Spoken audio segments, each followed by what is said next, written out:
What's going on, yo? It's another day on the Day One podcast. I'm your co-host, Anthony.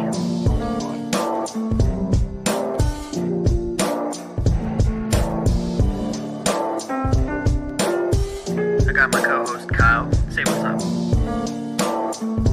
What's happening, y'all?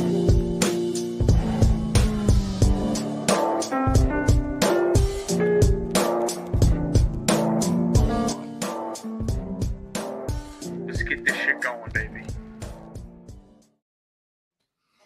Welcome back. It's been a minute, bro. Yeah, dude. Yep. You know, Life the gets holiday in the way.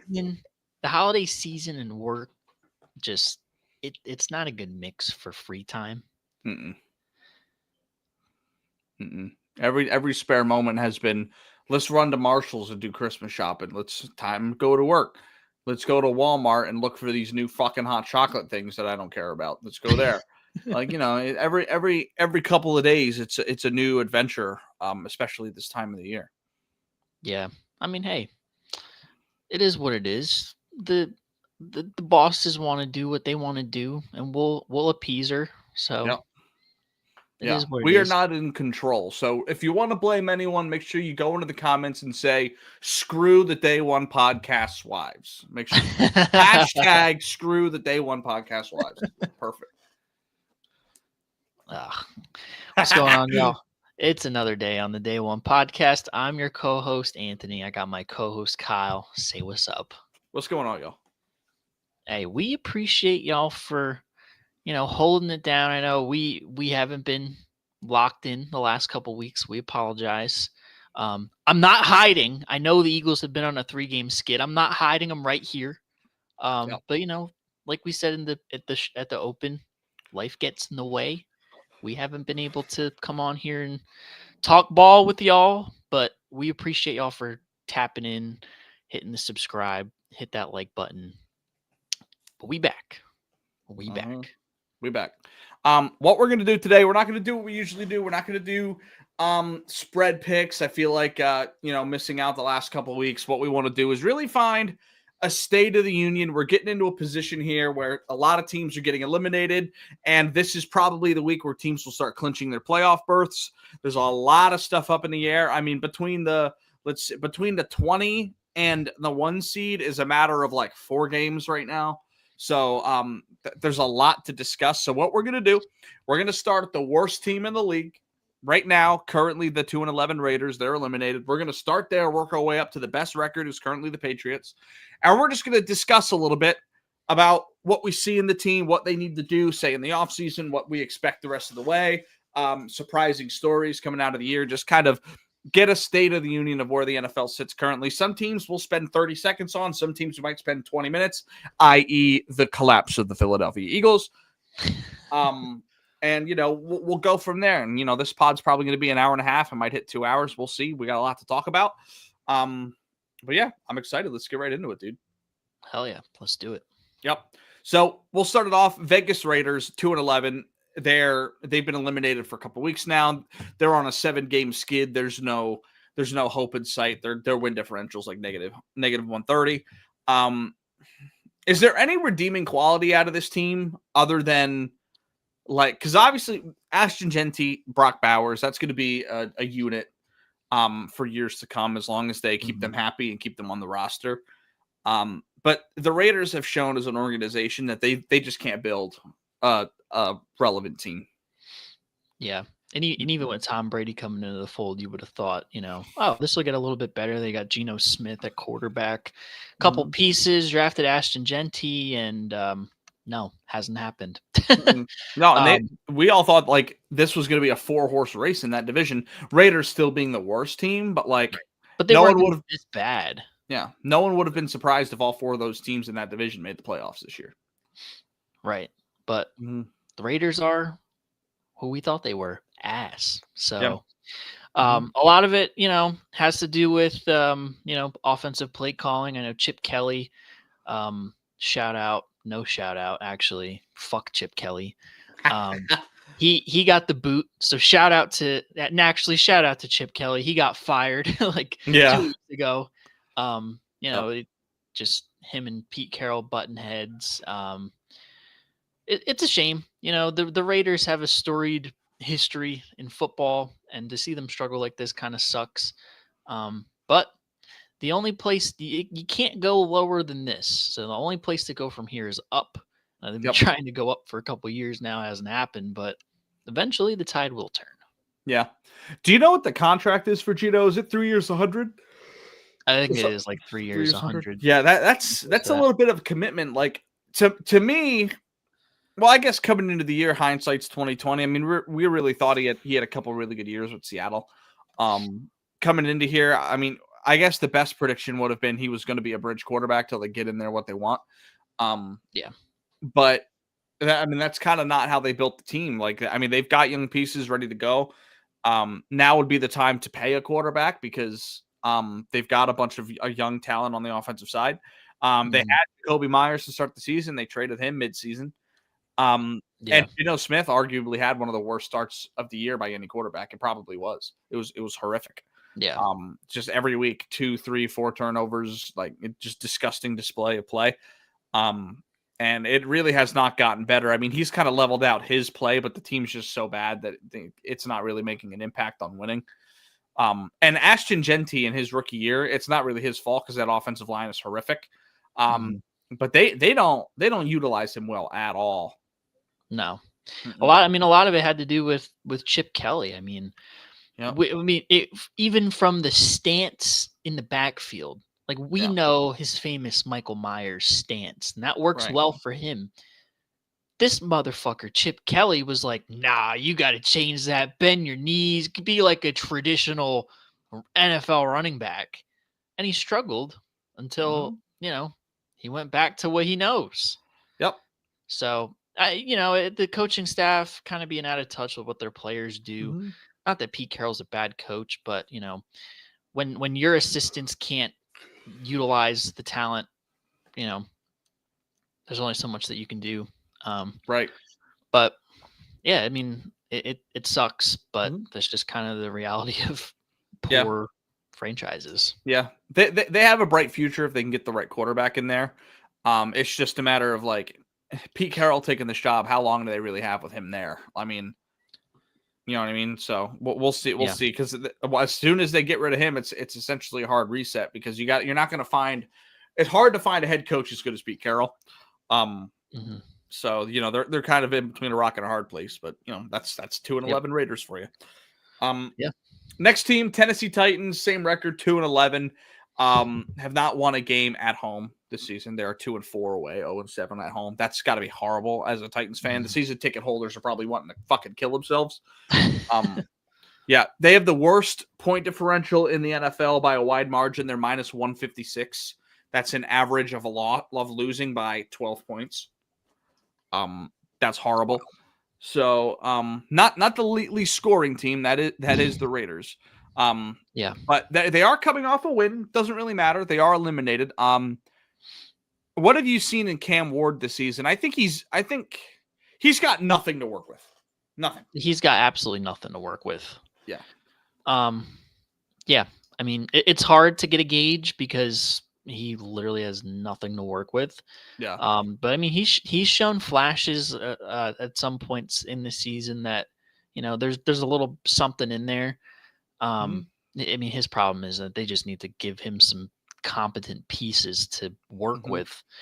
Like Tony Pollard is cool. Calvin Ridley has been ass. And then outside of him, like who do they have at wide receiver? Yep. Yeah, they've got a couple of young guys that get off occasionally, but like other than that, like they don't really have, it's similar to like the first year with the Packers core that they have now. Very similar to that first year when they had just a bunch of young dudes that have no idea what they're doing. It's not looking good for them. I think Cam Ward's going to figure it out. I mean, he was drafted number 1 for a reason. As long as they give him the runway, that's the biggest thing because you got to give these guys time.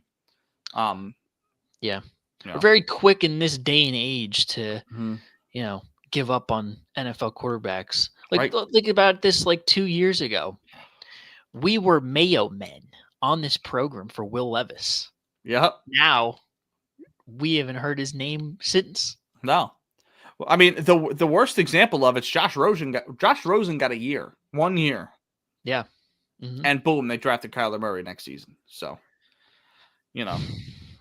it's hopefully I don't foresee the Titans doing that. I don't think a team's gonna be stupid enough to do that unless it's like a surefire bust. Cam Ward's got talent.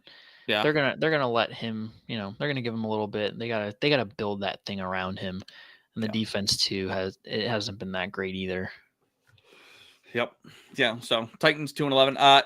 Surprising record here. The Giants at 2-11. I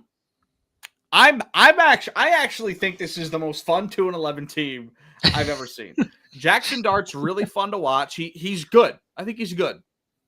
He's good. He's young. He's a rookie. He's got a lot of shit to work on. But like in terms of like getting inserted into a team that doesn't really have a direction, you put Cam Ward on this team. I don't know if he's doing what Jackson Dart's doing. Jackson Dart's having a really good start to his career. And his play hasn't dipped off when he lost Wan'Dale Robinson for a couple of weeks or when he lost Cam Scatterbo. Like it's kind of been the same consistent thing, occasional turnovers and stuff like that. You're going to get that with young quarterbacks, but his legs are strong. He's confident. He's a good, I think he's a good quarterback. We'll see how he progresses. And then I think one of the bright spots that this team has, and they might utilize this to get draft capital in the offseason, but Wan'Dale Robinson has been one of the most underrated wide receivers this season. He's been fantastic. I don't know. I want to look at his statistics here for a second. He's been really good. Yeah, 828 yards. So he's probably going to cross the 1,000-yard threshold. He hasn't done that in his career, as far as I know. No, that he's already on his career high. He's got 73 receptions. He's on pace to match his last year of 93. He's having a really good season, and that's with like not bad quarterback play, but you're not getting 4,500 yards out of Jackson Dart. You're going to get 3,200, 3,500. So 1,000 yards out of that's really good. They're going to utilize him as a piece moving forward. So yeah, Wan'Dale Robinson, awesome. I like the Giants. I like what they have working. Their defensive line is absolutely incredible. Abdul Carter, great. Brian Burns, great. Just a lot there. So they unlike the other two teams we've talked about, I think have a really bright future for sure. What are your thoughts? Yeah, no, I definitely agree. I mean, it's a shame because they've literally found ways to lose games. Yeah. Like it's mind-numbing that they literally blew a 30-point lead. Like who blows a 30-point lead? Mm-hmm. Poorly coached young teams. Yeah. But like you said, Jackson Dart he's been good for them this year. He's kind of given them a little stability. The franchise that hasn't had any stability at quarterback. The injuries obviously are unfortunate, and just coaching really is the big thing with this team, because in the offseason we looked at it like, okay, like Brian Daboll, quality coach.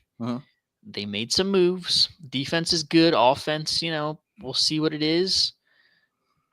And, it all came crashing down.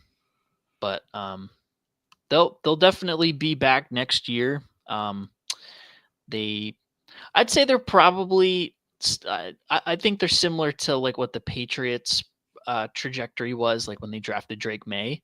Yeah. I think they're probably like 2 off seasons away from being legit playoff team in the NFC. If they play it right. They got to build a little bit around Jackson Dart, but at least you have that. Yeah. You have him. You have Cam Scatterbo. You have, couple pieces on offense. You got to get a couple more there and just fine tune the defense and get a good coach. Right. And that this next season is kind of where you want to try to get middle of the pack, where like some free agents are going to look at you, because if the Giants can somehow get to 8-9, 9-8 next season, after a good draft, that becomes a very pretty destination. The Giants are a franchise team. They're wonderful. They're historic, and they're in the big market in New York. So like, you're right. 2 years like is a reasonable window for them, because, teams want to sign where there's a lot of big money outside of football. And if they can show that they're a good enough team to where, like, say, just to throw it out there, 2 years from now, a T. Higgins comes available and the Giants are 9-8.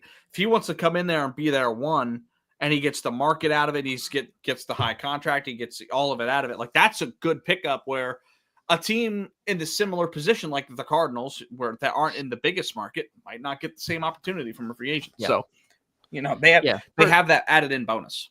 Yeah. For like as bad as their record is, they're actually in a pretty decent spot. Yeah. Oh. Like their record doesn't tell the whole story. No. I think they're in good shape. I think getting rid of Daboll when they did was smart. Mm-hmm.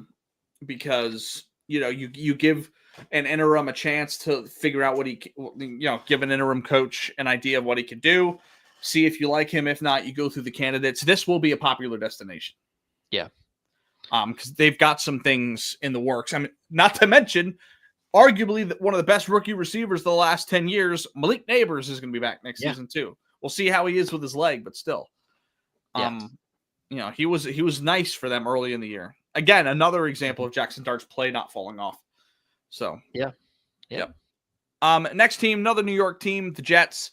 We won't spend too much time on them because we talk about them way too much for how bad they are. They're arguably in the worst, or they're in the worst of three teams. I would argue the teams in the worst three positions are probably the Raiders, the Browns, and us. There's no quarterback. There's no sign of hope at quarterback. Brees is probably going to leave, and that's a great third-round pick that we had a couple years ago that's just going to walk for nothing because we didn't trade him this season. I don't know how happy Garrett Wilson is around. I mean, we gave him a bag, but that's not shown anything. We gave Sauce Gardner a bag at the beginning of the year. We traded him for 2 first-round picks. Again, I like the pick. I like the trade for the picks, but it's like, what are we doing? There's not much of a direction. It constantly feels like this team's trying to, we just need a couple of additions to make a Super Bowl run instead of being like, let's hit on a draft and try to develop one side of the ball and, finish the season in the playoff hunt. And then, we're trying to skip steps. I think that's what we did with Aaron Rodgers, and I think that was what the mistake was. Justin Fields was an experiment that should have never happened. He should have been out of the league 3 years ago. He's not a good quarterback. He hasn't gotten any better. If anything, it's gotten worse. I've never seen a quarterback our team has bad coaching and they still are keeping the ball away from their quarterback. Like, bad coaches are coaching him smart. Like, it's really bad. Well, I wouldn't say we have bad coaches, but unproven, I'll say. Unproven coaches that don't really have the experience of running their position are keeping the ball out of his hands, which is exactly what they should be doing. Because every time he's not touching the ball, if it's read option, I can't tell you how many times this year we've opened up a drive early in the game. First drive, it's 12 runs, 1 pass, touchdown. Yeah. And, but you can't do that for an entire game. You can't do that for a whole season. It's just not going to work. So we're in a pretty rough spot. By the time we have a quarterback in here, our great players that we have now are going to be aged out. So, it's going to be another 3, 4, 5 years of bad Jets football. It's just kind of what I'm expecting. Yeah. It just makes no sense at all. Mm-hmm. I just, y'all must be cursed, chronically. Yeah. I mean, truthfully, it's bad ownership. That's where it starts. Yeah. I've told you this. I've told other people this many times. We have the same problems that Dallas does. It's just our owner's not in the media as much. Yeah. Same issues. That's true. So, yeah, I mean, it's, I have no words. I don't know how to, they have, don't get me wrong. The Jets have promising pieces. Sure. On offense and on defense. And you look at it and it's okay, this isn't a playoff contender, right? But it could be a fun team on paper. But for whatever reason in the game, it just doesn't click. Yep. Is it it really just comes down to Justin Fields, or is it's a coaching thing? I know a lot of the decision making by the quarterback plays into it, but So what tells me that we have good coaches, we might need to do an adjust. Steve Wilkes, I think, needs to leave as a defensive coordinator. But in terms of Aaron Glenn and Tanner Engstrand, I think we're set in those spots because every time Aaron Glenn's at the podium, he's saying the right thing every single time. And people say it's weird that like he wouldn't give out who his quarterback was, like, you know, going into a week where it's, you know, it's kind of like it's Tyrod Taylor and Justin Fields, no matter what you're losing. Right. But it's a competitive edge. It's not a popular choice, but it is what it is. Like, I'll take it. It's not, you know, whatever. It's not like it's a bad decision. And the fact that I've seen so much potential in this offense when they've taken the ball out of Justin Fields' hands. Like, there's not many teams in the league that can just 12, 13 straight plays, walk it down your throat, not touch a third down, and just get in the end zone multiple times a game. And we've done that consistently. So I think there's a lot of things in place and a lot of development that we've actually seen out of this team with the coaches that we have in place. It's just the quarterback play is so bad. There's no depth at receiver. I actually think Jonathan Mechie's been really good for us since he's joined. He had 100 yards and 2 touchdowns his first game. The second week he had 100 yards. So he's been okay. A.D. Mitchell's been fine. He's had a few drops, which has been the story of his career so far. But you know, it's just, if we got these coaches 3 years ago or during the Adam Gase era, you know, like I would feel a lot better about where we're at. But you know, it's just kind of nature of the beast. Whatever. Yeah, it's a shame. I mean, Yep. Like you got, like I said, you got young, promising pieces. Yep. But just for whatever reason, they can't put it together. No. It's just a chronic Jets problem. And I'm right there with you. I think ownership plays a role in that. Yeah. You know, I feel like once that gets changed, you know, Yep. you'll start making some major strides. Yeah. I mean, front offices make good and bad decisions all the time. I mean, Howie Roseman's the best GM in the game, and he gave that fucking contract to Bryce Huff. Like, you know what I mean? Like, everyone makes mistakes. Yeah. It's just a matter of like, can ownership steady the ship? Because at the end of the day, they're the ones ahead of everything. And our owner just does not know how to run a football team. He is a business owner, not a football team owner. And it's not good for this. It's kind of I mean, Mark Cuban had some success, but that's a lot of the issues they felt they had with Mark Cuban later on was like, you know, he fell in love with the brand of Luka Doncic and, you know, put all his eggs into that basket, wouldn't build a team around him. And, you know, kind of just said, my way is the highway. And, you know, that's kind of what it was. And then he brought in Jason Kidd. Nothing changed. Luka goes, Mark Cuban goes, and boom, Jason Kidd's figuring it out. So, but yeah, whatever. Jets 3-10, no hope in sight. Is what it is. Yeah. Arizona Cardinals 3-10.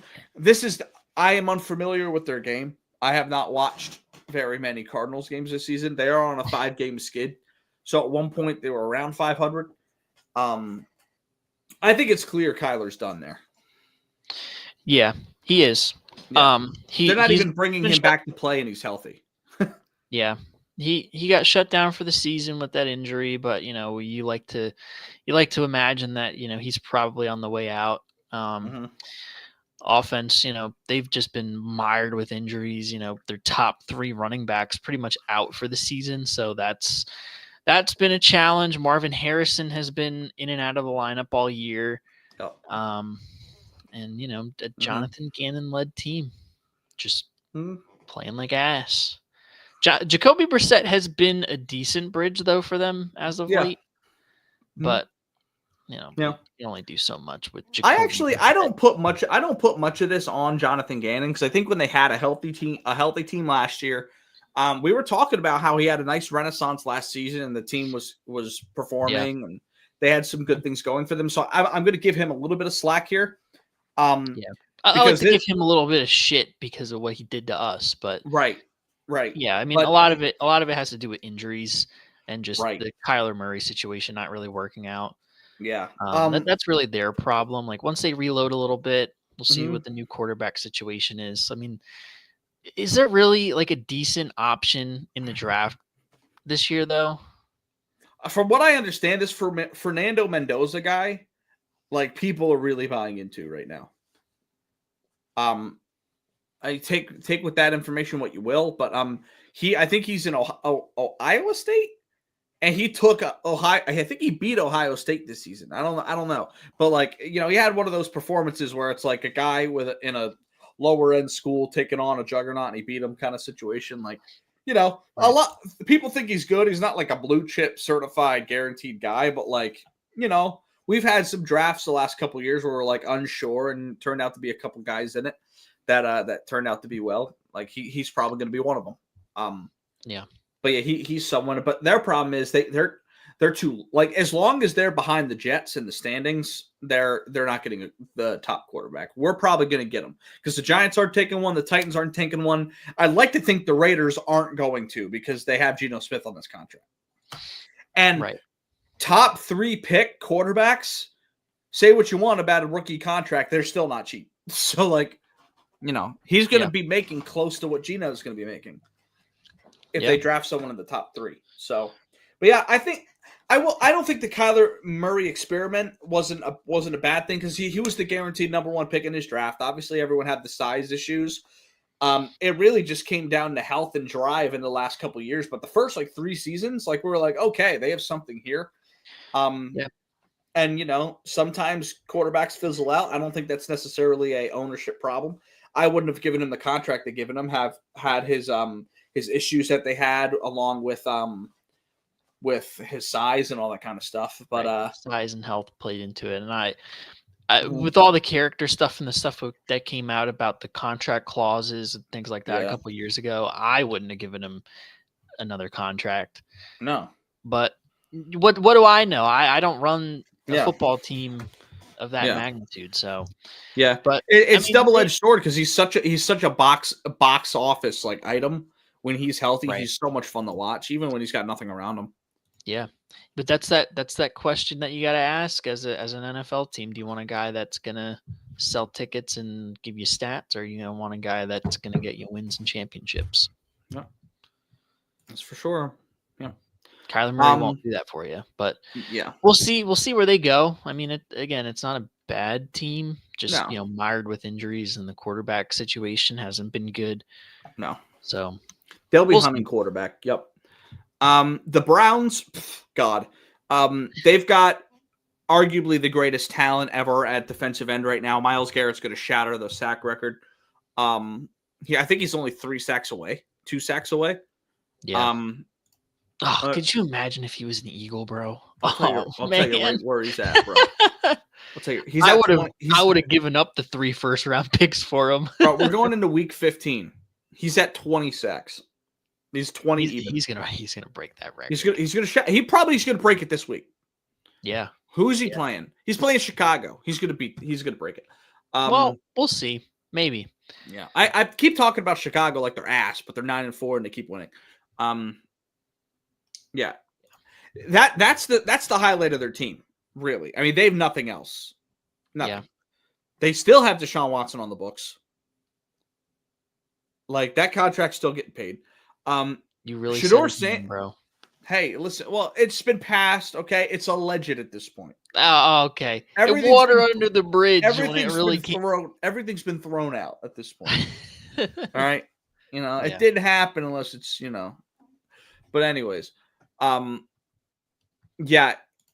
don't have any bright spots really. I mean, there's nothing in the offensive room that's exciting. There's nothing defensively outside of Myles Garrett that's exciting.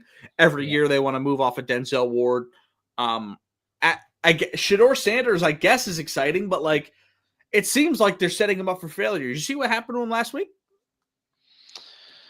With the 2-point conversion? Yeah, I did. Yeah. Go ahead touchdown, right? Right. And then for the 2-point conversion, they took him off the field. What are we doing? Yeah, they put him in the Wildcat. And Kevin Stefanski, granted, took accountability as soon as he stepped to the podium.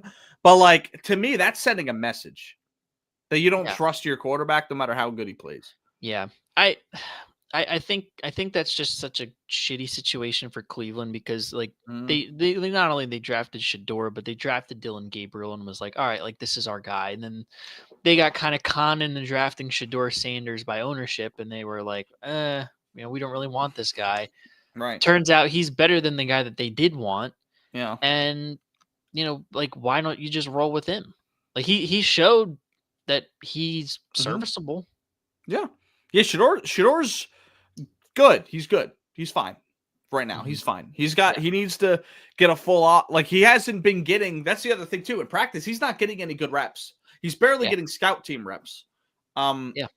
A lot of it's just grabbing water for the boys. Like so, he needs some time. Maybe an off season as the quarterback one to see where he goes. Like this isn't going to be a situation. I think it'll be a situation where he comes out next year and plays better. But they gotta put some faith in him. Like they can't you're gonna take out your quarterback to just let you on a strong drive to tie the game. I mean, to like give you a go ahead touchdown and not right. Yeah, it was just give him a chance to convert it. Like right. I don't know. I think that's kind of the issue with the Browns is as an organization they don't know what they want to do. No, I think the blackballing conversations are absolutely outrageous. I don't think it's that situation, but I do think you're right. It's a matter of coaching staff and front office wanted one guy, and the guy that ownership wanted is better. And, it's just a matter of, trying to bridge that relationship. It's going to take some time. Yeah. Saints, another 3-10 team. Tyler Shuck is not the answer. Spencer Rattler, he's the answer against Tampa Bay, though, bro. I guess. I mean, hey, yeah. I mean, Kellen Moore. They have been ass. I mean, like he's shown some flashes, but like, do we really think he's gonna be like the guy? No. It's a sad situation. Yeah. The talent isn't really there. The salary cap, they're in salary cap hell. They got a couple years before they're like a legit playoff contending team in the NFC. Unless Kellen Moore, he does his best Dan Campbell impression and really turns them around, which he is a good football mind. So, it's not going to be for a lack of trying, but they need a lot of help. Yeah, they're at the situation where it's time to just hit the eject roster on their defense, completely restart, strip it down. They've got a lot of good talent still, like on this team, but like it's time to reset. Like trade Olave, trade Alvin Kamara, like it. You know what I mean? Just get as much assets as you can and just build from there. It might take 3 or 4 years, but this front offense and ownership team has shown to build competitive teams before. So it's not like they can't do it again. It's just they got to get out of the cap situation because I understood what they were doing. They were pushing money to the future to give Drew Brees some years, and then they brought in Derek Carr, and we all thought Derek Carr was going to lead them onto a certain run. And I think Derek Carr was never really given like a fair shot there. I think Derek Carr had some really good years with the Raiders and had potential to. So underrated quarterback for sure. But New Orleans chalked. They got some work to do. Yeah, Kellen Moore, you should have stayed, bro. Kellen Moore should have stayed. Yeah. We could have ran this shit back. Instead, you're rotting away in New Orleans, bro. Yeah. Think he loses his job? Probably not, right? Huh? Think he loses his job in New Orleans? No. Probably not. No. Well, you never know. They fire anyone for shits and giggles. Well, nowadays. I mean, if they have a similar season maybe next year or in 2 years, then probably, but and he's white. They don't fire white coaches if the one season. He's got 2 years. Yeah. He's got 2 years. Yeah. Washington, last 3-10 team.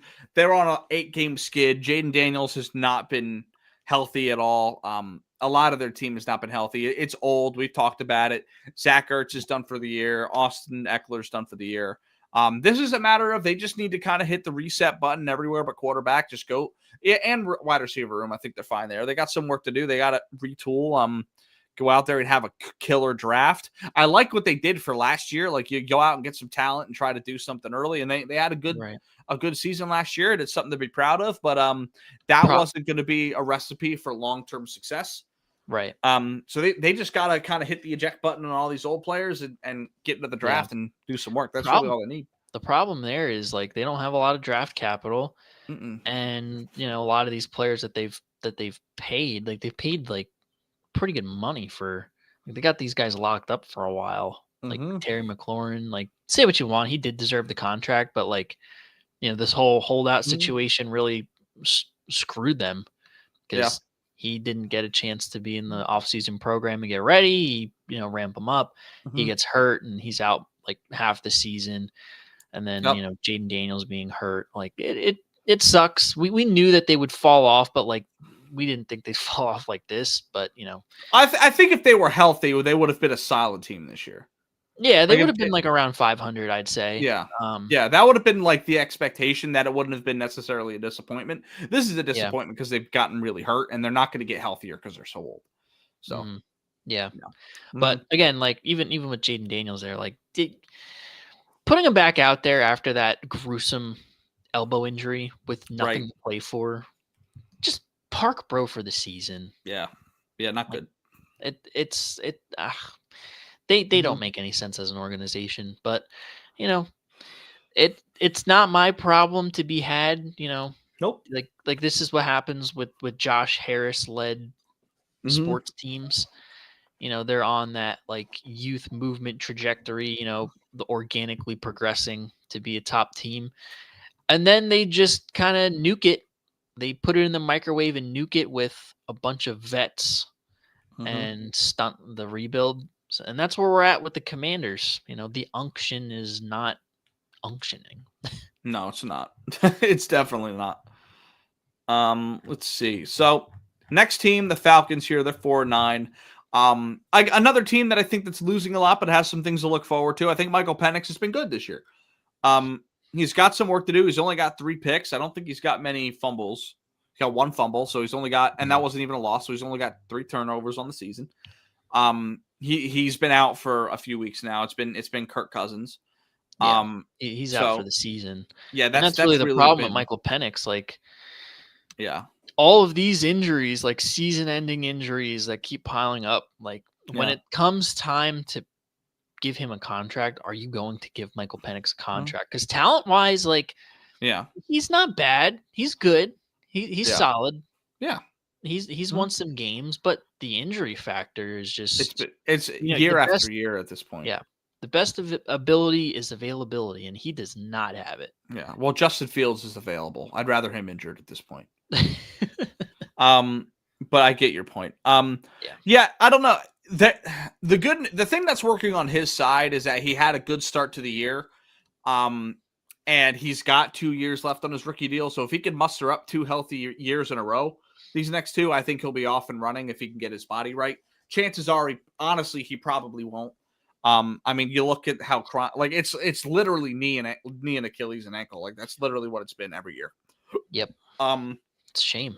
And the more you do that to those ligaments, the more likely it is to destroy them. But if we look outside of Michael Penix, say they have a healthy guy next year, I think the actual definition of why they've kind of struggled this season is they just don't have depth at wide receiver. Drake London's been fantastic this year. Kyle Pitts has had his best year.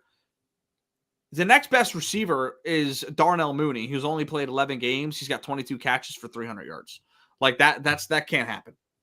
Not in today's NFL. Yeah, Bijan Robinson obviously has been wonderful. He's got 56 catches. Bijan Robinson has 4 less catches than Drake London this season. That's insane. Crazy. He's over 1,700 yards total all purpose, which is great. And they've got some work to do defensively. I think they need like a certified great pass rusher.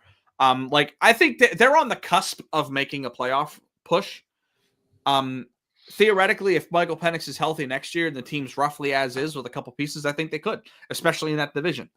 So I defense too. I mean, they got a young defense that's not terrible, but not great either. No, they got some stuff. They got some stuff to work on and then to add to.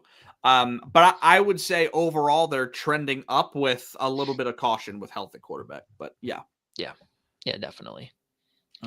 So that does it for the eliminated teams as of today. It does. Yep. We spent a lot of time on teams that don't matter. 40 minutes on unrelevance. Yeah, it's time to get into the real talk. No, I'm just kidding. Yeah, but for real though, it is real talk. Kind of. Next team, closest team to elimination as of right now after coming off of their loss, Cincinnati Bengals at 4-9. Let's just get this out of the way. They're not making the playoffs, right? No, they're not gonna backdoor cut their way in.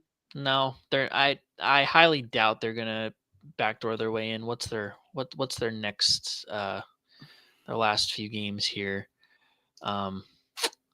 Baltimore at Miami, Arizona, Cleveland. No. Yeah. No, Yeah, they're I think Pittsburgh they're would gonna have to lose. It would only be by winning the division, and Pittsburgh would pretty much have to lose out. yeah, it's not No. gonna happen. Yeah, I don't think so either. The injury, obviously, with Joe Burrow for most of the season really hampered them. Yeah. Yeah, But they also have by far the worst defense in the league. They're the only team this season that's given up more than 400 points this year. The next closest team is Dallas, who's given up 386, but they've also scored 381. Yeah. But as of late, the Bengals defense as of late has been playing. They've been playing better. Well, I think part of that is you get better quarterback play, you get less turnovers, you get better field position, and more breaks for your defense. Yeah, but that goes to show how bad it was early this year. That they're still statistically terrible, and they've been okay for the last 3 weeks. That's not good. That's really where they're going to need to spend their offseason. They don't have to do shit on their offense other than get a tackle. Yep. Their offensive line as a whole, I don't think is bad, but the blindside tackle is just not where it needs to be. Yeah. I think you go out in the first. Yeah, I think you go out in the first round, draft a tackle, and then or trade it back, draft a tackle late in the first, and then spread the rest of those fucking picks out on defense and just hope for the best. You really only need 3. You take 7 defensive players. You need 3 to stick. That's a decent hit rate. That I think that's what they need to do because they're not going to have much money this offseason.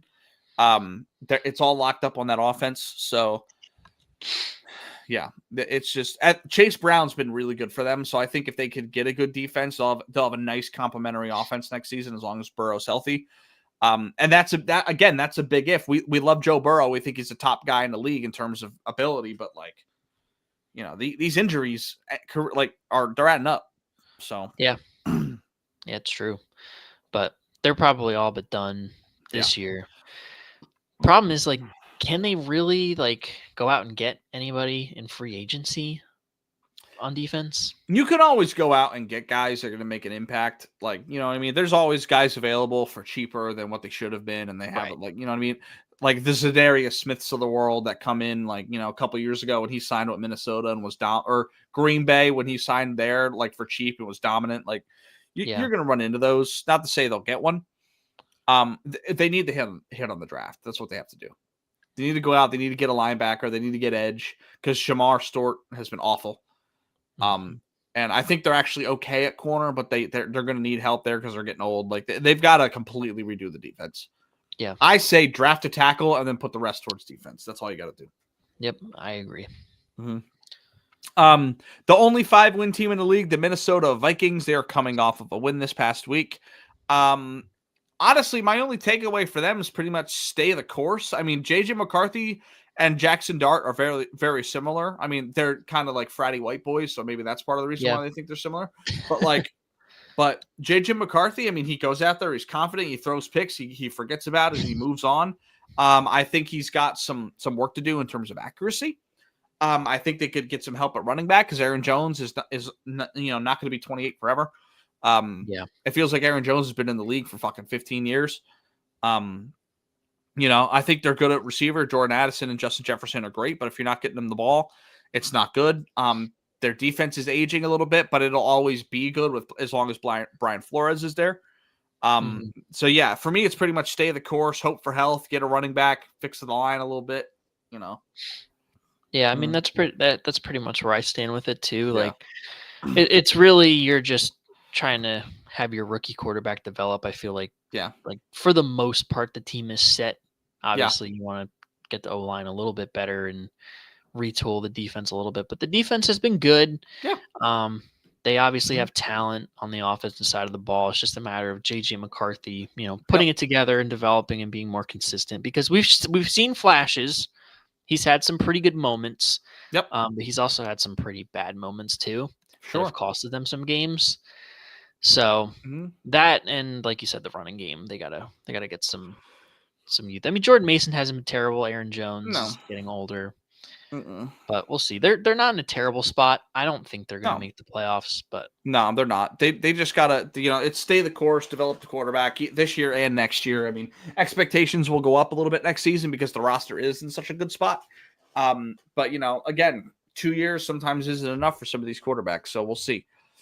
Yeah. Our first probably exciting team of this conversation. The Baltimore Ravens, 6-7.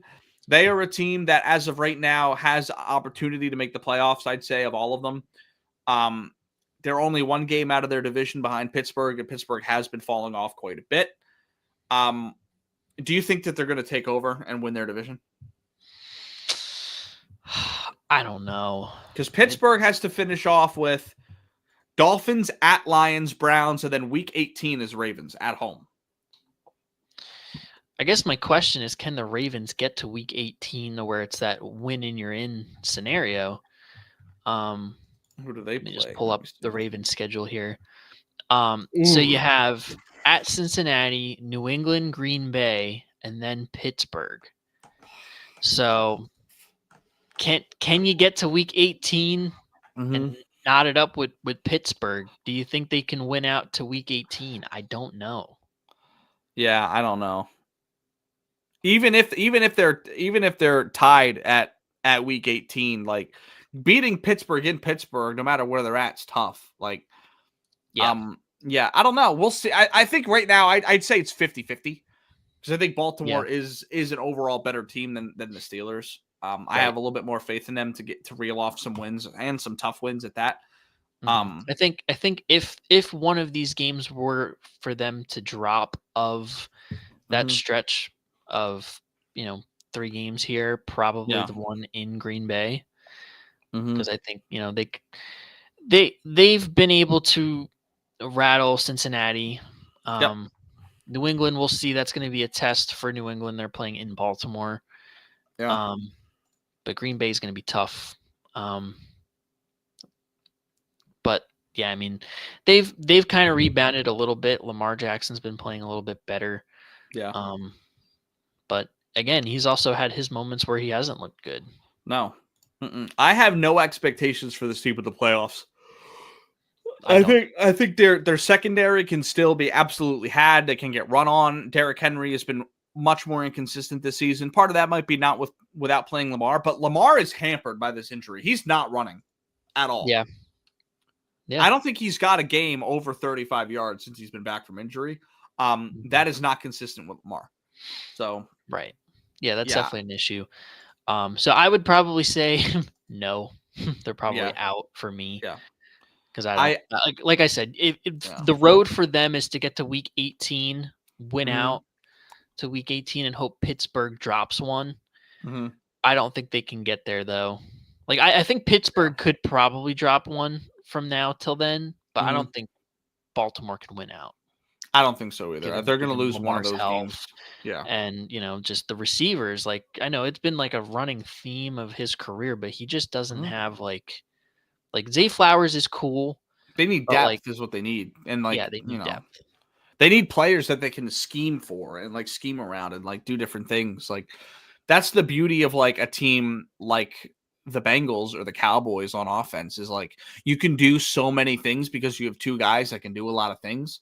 Like when you have just Zay Flowers, it's nice, but you move a safety over to shadow and you got double coverage and you got nothing else really. Yep. They just gave Mark Andrews has been hurt for the last, it's off and on for the last 3 years. They just gave him a 3-year contract. He's going to be around. Which means you're only going to get 10 games a year from him. So where they have a nice replacement and Isaiah Likely right behind him. So it's a little bit of poor decisions there. And I think we're seeing the last of build an old secondary.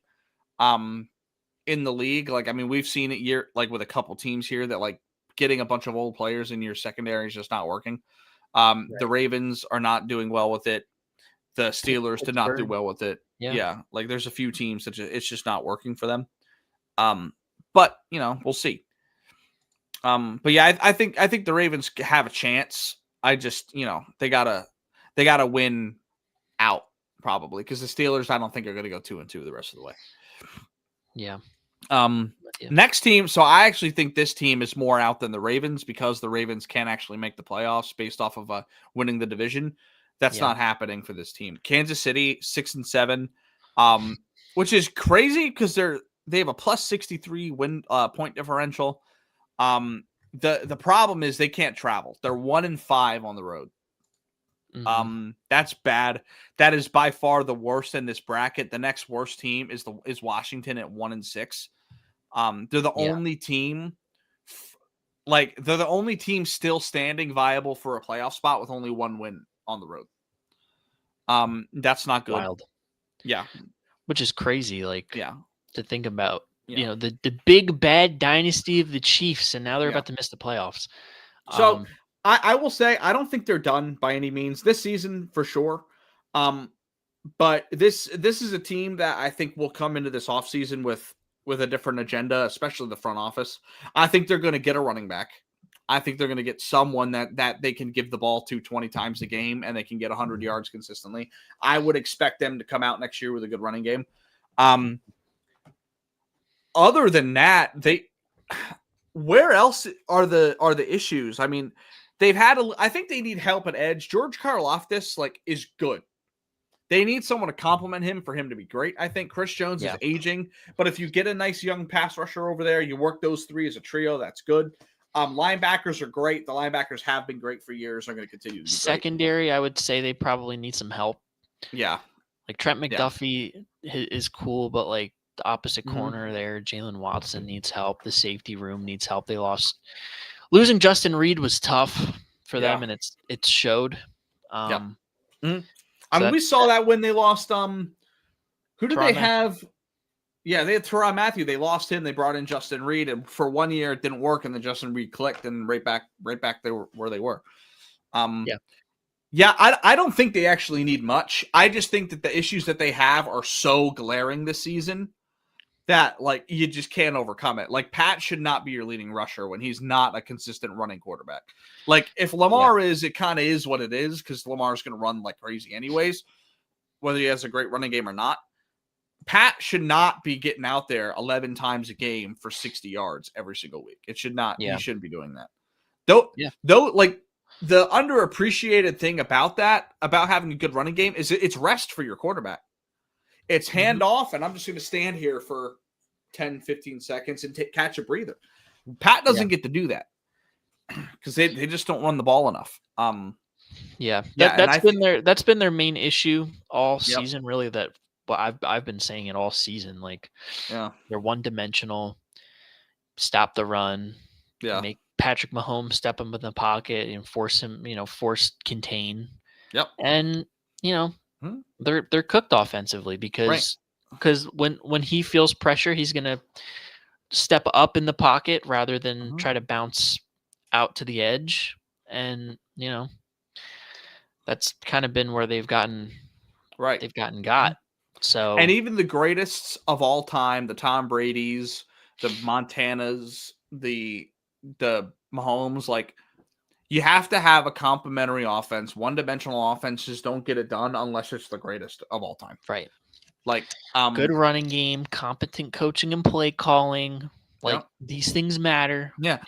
People say, well, Tom Brady won with James White as his running back. They had a really good running game with James White. Just because it was James White. Well, it wasn't just James White. They had James White, LeGarrette Blount, Deion Lewis, Rex Burkhead. They've had some backs back there that aren't worth shit in most places, but under that offensive line and that coaching scheme ran the ball well. I think Isaiah Pacheco was that for them. I don't think Isaiah Pacheco goes to the Raiders and has over 4 yards to carry like he did those couple of years with the Chiefs. But they had the pieces in place and schemed it properly, and he had enough talent at the time to do that, and it worked. That he's not that level of. That's the misconception is any player I feel like in the NFL, if they have a little bit of talent, can have a great season or a great 2 seasons. It's the consistency to adapt and improve over the course of your career that allows you to have longevity. And guys at the level of a Pacheco don't have long, great careers because they're just not that level of talent. It's just kind of what it is, and you get figured out. Good years, but that's about it. Right.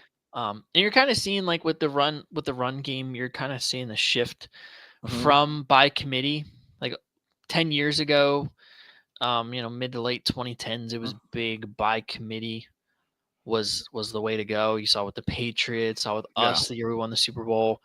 By committee was the move.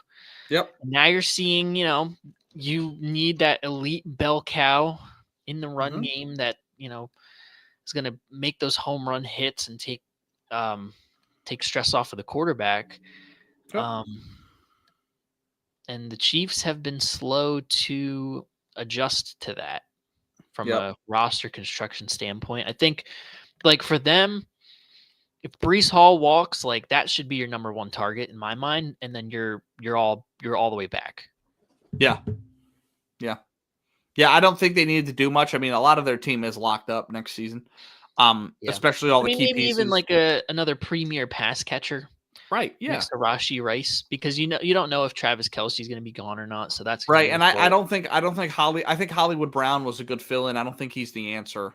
I think he's too good of a receiver to like be able to give him super cheap money to be a 3 or 4, but he's not a good like great teams 2 or 1. You know what I'm saying?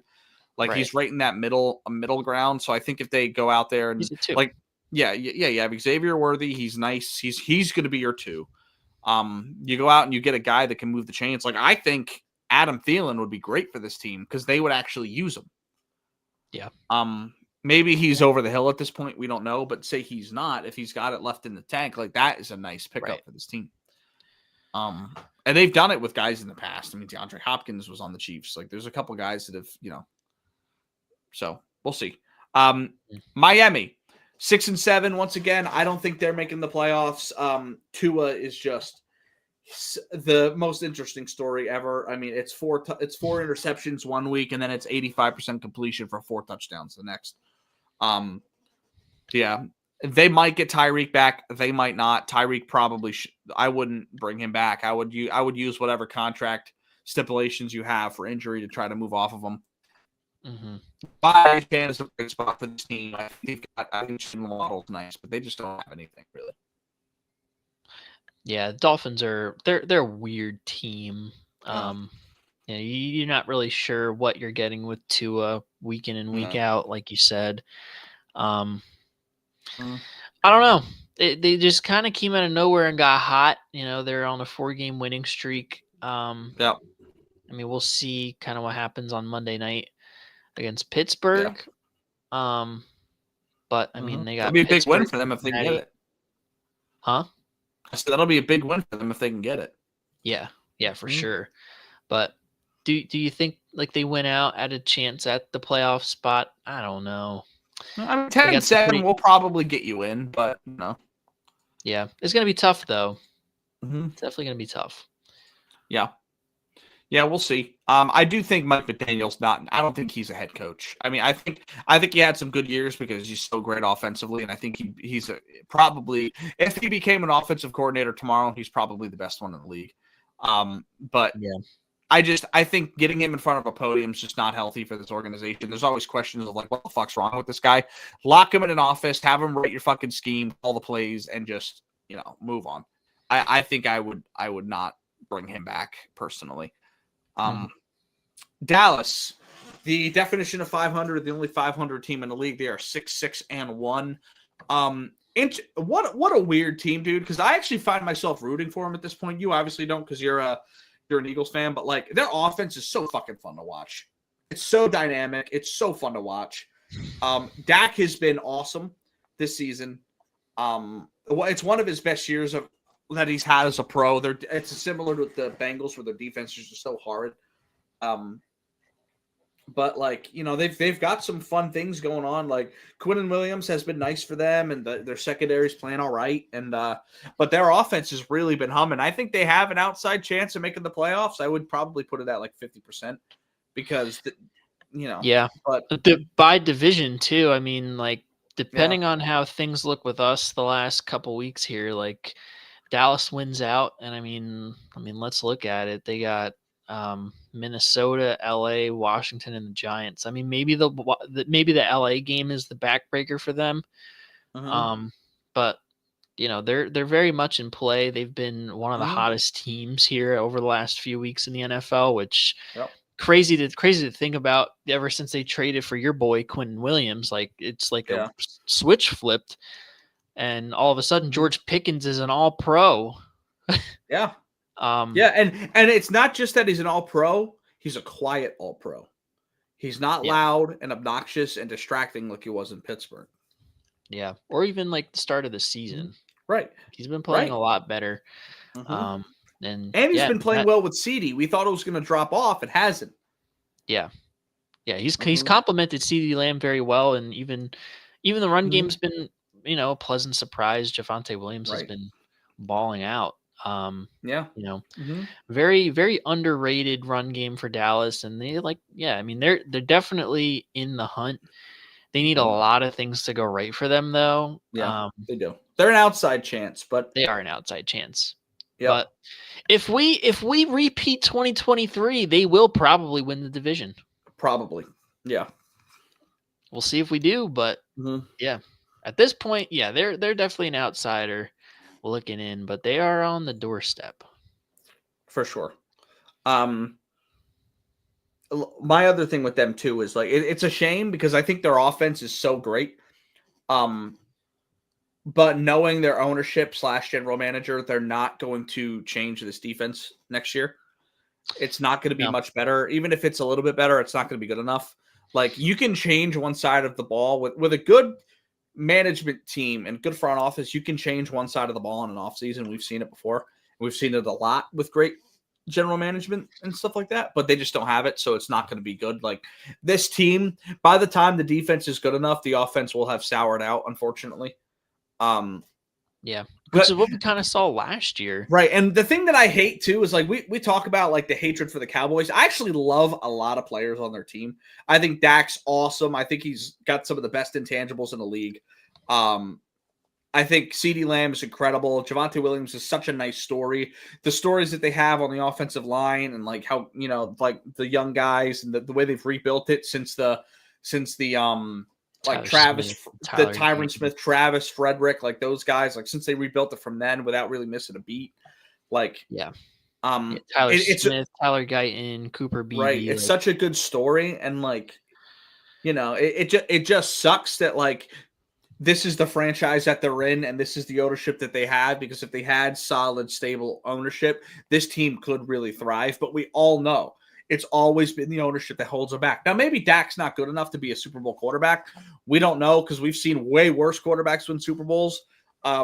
We don't know. It depends on team structure and all that. We know this, but like... Yeah, but we've seen him in the playoffs not make it past the second round. So. Sure, but we've seen Jim McMahon throw 3 picks in the fucking wild card and lose in the first round with the Bears. But one year he wins it in 85 because he's got a great defense. That's what I mean. It's like, there's a lot of quarterbacks that can win a Super Bowl when everything goes right, and we give them the credit for it. Yeah. But like my whole thing is he's never going to get that chance because the ownership's always going to hold him back under that organization. Yeah, Jerry Jones definitely has a stranglehold on the Cowboys there. Like if it was me running the Cowboys when they were at 3-5-1, I'm saying, you know what, like let's try to get a top 10, top 5 draft pick and build this thing back up. But this is just what they do. Like they are good enough. This is the best, the greatest psyop in sports history by Jerry Jones. Yep. We are going to create discourse 24/7, and our team is going to be good enough that we're relevant. Yep. But we're not going to be competing for a Super Bowl. No. Like we'll be good enough that we're relevant and we're always stirring drama, but when it comes to putting a quality team together and really putting it all together, not gonna happen. Right. And honestly, if that's what you want to do, then that's what you want to do. Cool, act that way. But don't come out here like knowing you're not doing anything to improve this team, you're just causing a mess, and say I want to win a Super Bowl. Because you can't have both. Chaos doesn't exactly thrive. So, this isn't the WWE where chaos is best. It's not how it works. So moving on, Pittsburgh Steelers, they're 7-6. They are currently the leading team in their division, which is crazy because they have the 15th best record in the league. Dictionary definition of mid. Yeah, I would say slightly above mid. I think they've had some injuries. I think they've got some clear holes in this team. Aaron Rodgers has been wonderful for them. I mean, he hasn't been peak Rodgers, but we didn't expect that. He's going into his year 40 season. He's done exactly what the expectation was for when he went to the Jets. Just, lead the team, get them to where they need to go. Don't be the distraction, and just, let the defense take care of it and let your offensive pieces work. DK Metcalf has been fun for them. Yeah. But man, I got to tell you, there's a lot of people. I've seen a lot all over Twitter that people are like, Mike Tomlin's got to go. He's more worried about protecting that 500 record than he is about winning the 1 seed. I've seen that too. Hey, bro, listen. You don't have to go 9-8 to be above 500. Yeah. You don't have to go at exactly 500 to keep the record. You can have the 1 seed. Yeah, you can go 13-4. You still have the streak. Right. Like I don't know what it is. It's funny with the Steelers. Like no matter what, they're going to go 9-8. Yep. Do I think they're a little bit better than 9-8 at this point? Yeah. Do I think they'll probably finish above 9-8? Probably. Yeah. And you look, they got Miami, Detroit, Cleveland, Baltimore. Yeah. They'll probably finish 3-1. Yeah. Yeah. 3-1 at most. Yeah. Well, 10-7. Probably 9-8. Yeah. 10-7, 9-8. That's what it's going to be. Yeah.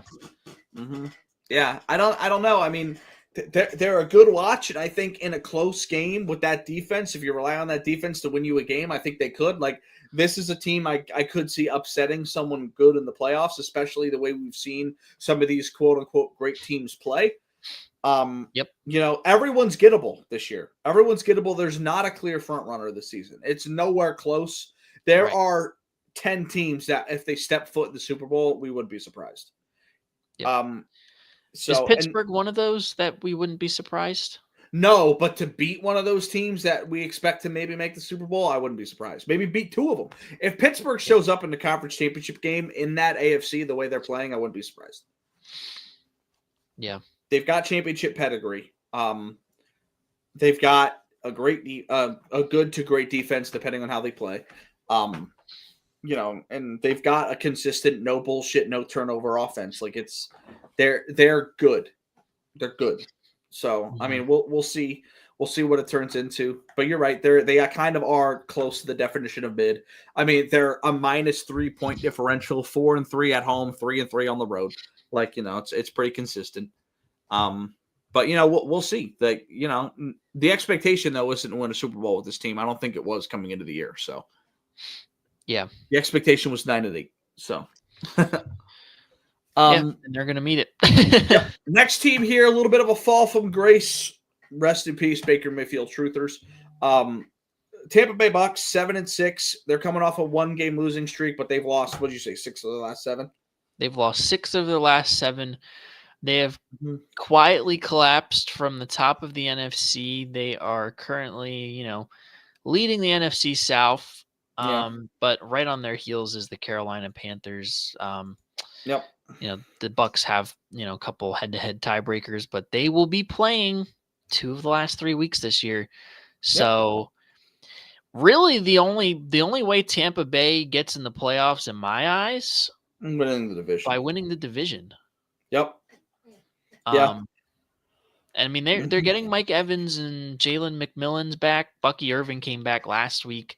Yeah. So, they're getting their guys back at the right time, but is it a little too too little too late, you think?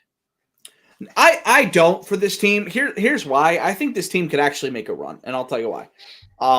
This isn't my Baker Mayfield hopium. I think I have some basis with the statement.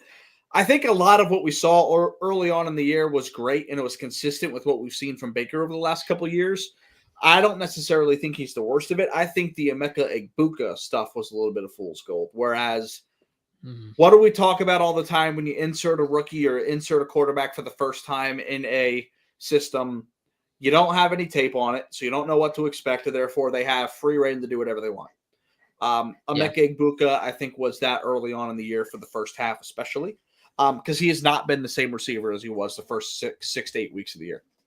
And then you combine that with the amount of injuries that they had on offense, and it's not so much that like Sure, maybe they've been missing Bucky and Mike consistently that they haven't had them, but it's been a discussion consistently for the last month of are they going to play, are they not going to? So game planning around that is fucking hard.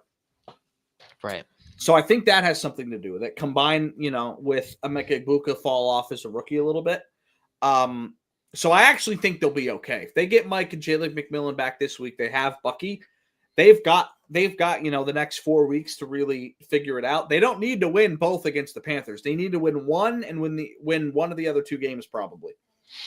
Yeah, because at the moment they have Atlanta, at Carolina, at Miami, and then Carolina. So arguably, I'd say that's 3-1, if not 4-0. I think they could probably split one with Carolina and win one. I think they could beat Atlanta and potentially beat Miami. So yeah, probably 3-1 or 2-2 in my eyes. So it probably is enough for them to make the playoffs, albeit whatever Carolina does. But I mean, Carolina, we'll see. Who does Carolina play? Well, let me look. Yeah, let's take a look at that. So they're at Saints, which is arguably a win. They have the 2 Bucks games, but they do have to play Seattle, which to me that's a loss. Yeah, that's gonna be tough. They probably have the freest win of all the teams that both these guys are playing, but they have the hardest game. Right. So, yeah, we'll see. I have some faith in them because I think we've seen consistently over the last few years that Baker's been able to win in these situations, that he's played great in the playoffs. They haven't won every single game in the playoffs, but he's been consistently good. So I think you get these players back. If you can squeak by this week with a close win, get some reps, and you go into the Panthers game ready to go, I think they've got a real chance to steady the ship these last 4 weeks, hit their peak going into the playoffs. Yeah, that's kind of what I'm thinking. I can definitely see it. Just kind of see how this week goes for them. Just because, you want to see what Mike Evans and company look like. First game back. Right. So, we'll see what we got. But they're not in a terrible position. Getting their guys back. But it has been rough, though. It definitely has been rough. For sure. Next team here is the Panthers. Here's my thing with the Panthers, right? They're the same record as the Bucks, but they're a minus 50 point differential. That's not good. So when they're getting beat hard. Pause. Yep. But so they're not playing many teams close, is what that's kind of telling me. And close games are what, winning close games are what's going to get you into the playoffs and what helps you win playoff games. I think they're still a year away, whereas I think Tampa Bay is where they want to be now. So I would say Carolina probably ends up falling out. I think it's less of the Bucks need to win and the Panthers are I think it's less the Bucks are going to win and the Panthers are going to lose. I think they need another year of, we need Tech going, we need Chuba and Rico Dowdle, 1 and 2 punch. They need to. J.C. Horn's been great this season. Get another year under his belt. Add a couple pieces. Draft a pass rusher. Their offensive line's pretty much set. I just don't quite think they're there yet. Because Carolina's been pretty healthy all year. And this is the team we've gotten. Whereas I think if the Bucks have been healthy all year, we probably would be sitting at like a 9-4 record. Maybe 8-5, but they probably have an extra win under their belt had Mike been there. Mike's good enough for a win. So yeah, that's kind of where I'm at. I think they're a little bit of fool's gold at 7-6. I don't think they're bad by any means or fraudulent. I don't think they're quite the team that 7-6 says they are right now. Yeah. So yeah, I'm there with you. Their record is a little bit better than what it indicates. But they've been a pleasant surprise, and we kind of said that Bryce Young was going to take a step and be good. He's been solid at points in the season. Also some other points where he hasn't been solid. But I mean they've been in quite a bit of one-score games where they've won this year. So I mean, and even when they're losing, like I mean, 27-22 to Arizona in the beginning of the year wasn't terrible, but really other than that, yeah, when they're getting beat, they're getting beat. But when they're winning, like against the Rams last week, 31-28, the Falcons, they won in overtime, Packers 16-13, Dallas, they won 30-27. They've certainly got some good wins. I will say they've got some good wins, but they're close wins. Right. Yeah. It's not like they completely blew out one of these teams. And we talk about some of this, like that Rams game. We feel like they kind of fell apart. Matt Stafford threw a lot of picks. We think the same thing about the Packers. Like they're winning those games, and it's not to take credit away from them, but I think I look at those more as the other team lost than them winning. That's kind of where I'm at with it. Yeah, I'm with you there. But they'll definitely be another team in the off season to put some pieces around. They're probably like an off season away from being like a legit playoff contender. I agree. As long as they play this offseason right, I think they'll definitely be in like wild card conversations. They're in wild card conversations now, but right. Yeah, I think they've got real potential to win the division next year. So I think the Bucs are kind of stagnant at where they're at, and it's going to take one lucky season for them to come up. The Panthers are elevating consistently. All right, let's get into it, bro. 8-5 Philadelphia Eagles coming off of 3 straight losses, some ugly losses, a lot of ugly wins this season. Not a lot to be excited about, to be honest. No, not really. I mean, it's really been like the same story all season long. Coaching malpractice, whether it's terrible play calling, terrible scheme, penalties, poor execution up front, which hinders the run game. Right. It's always something at the worst possible time with this team, and it just makes no sense whatsoever. Like we've been saying it all season, like a team that returned 10 of 11 starters from winning the Super Bowl last year should not look this inept. Right. I still stand by this is a coaching issue. I have changed my tone a little bit. Like I know I've been heavy on Kevin Patullo for most of the season, but really this has turned into a Nick Sirianni problem because I agree. At some point you have to intervene and do something different. Like Dan Campbell took over play calling for the Lions, and it got a little bit better for them, right? We've seen Nick Sirianni can't call plays, so it's not like he's going to do that, but he was involved more in the offensive game plan for Monday night, and wouldn't you know, they came out looking the same exact shit offense that they did playing against Chicago. It smells like 2023. Kevin Patullo just has been way in over his head. Nick Sirianni doesn't have an answer for it. It just it lives, breathes 2023. And the cherry on top for this week, like the Raiders are like 11-point underdogs. The Fox announcing crew was the same that it was for Arizona 2023 when we lost to them. Same exact spread. We were favored by 11 in that game. All the signs are lining up that this is like, if they lose this week, like we're cooked. Like we are cooked. Season over. But I'm still holding out hope because you look at this roster. On paper, it's by far the best in the NFC, one of the best, if not the best, in the NFL. Right. And we just saw them in the Super Bowl. I know it's different year by year, but this is generally the same team with players that we've seen what they could do in the biggest moments, and I think it's still in there. I think this past week against the Chargers, conceptually in the past game, this was probably the best that it's been, the most creative that it's been. Yeah. I just still think like play calling flow is something that Kevin Patullo struggles with. Mhm. And that's still something that we're kind of seeing. Like sometimes it just seems like he's just picking out of a hat.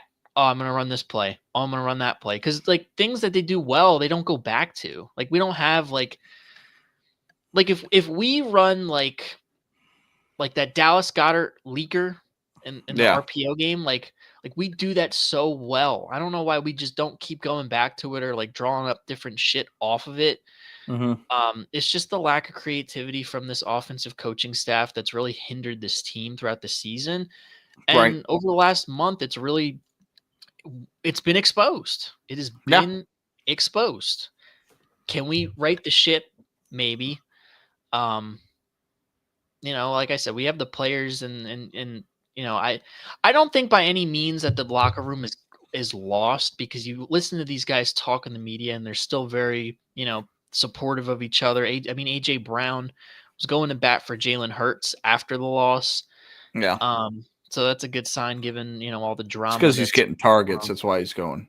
That's why he's regardless, it's good sign given all the drama that's been going on. But the other thing keeping us in it is this defense, this championship level defense. Mhm. That's been the story. Like, there's only so much this defense can do when the offense is just literally inept. Yep. Like, we cannot bail the offense out so much and expect us to win. Mhm. Like, they've been playing very well, especially since we traded for Jalen Phillips. And we saw it on Monday night. They played their asses off. It was great game plan against Justin Herbert and the Chargers. We just couldn't capitalize enough on offense. Yeah. So really, until we figure that out, I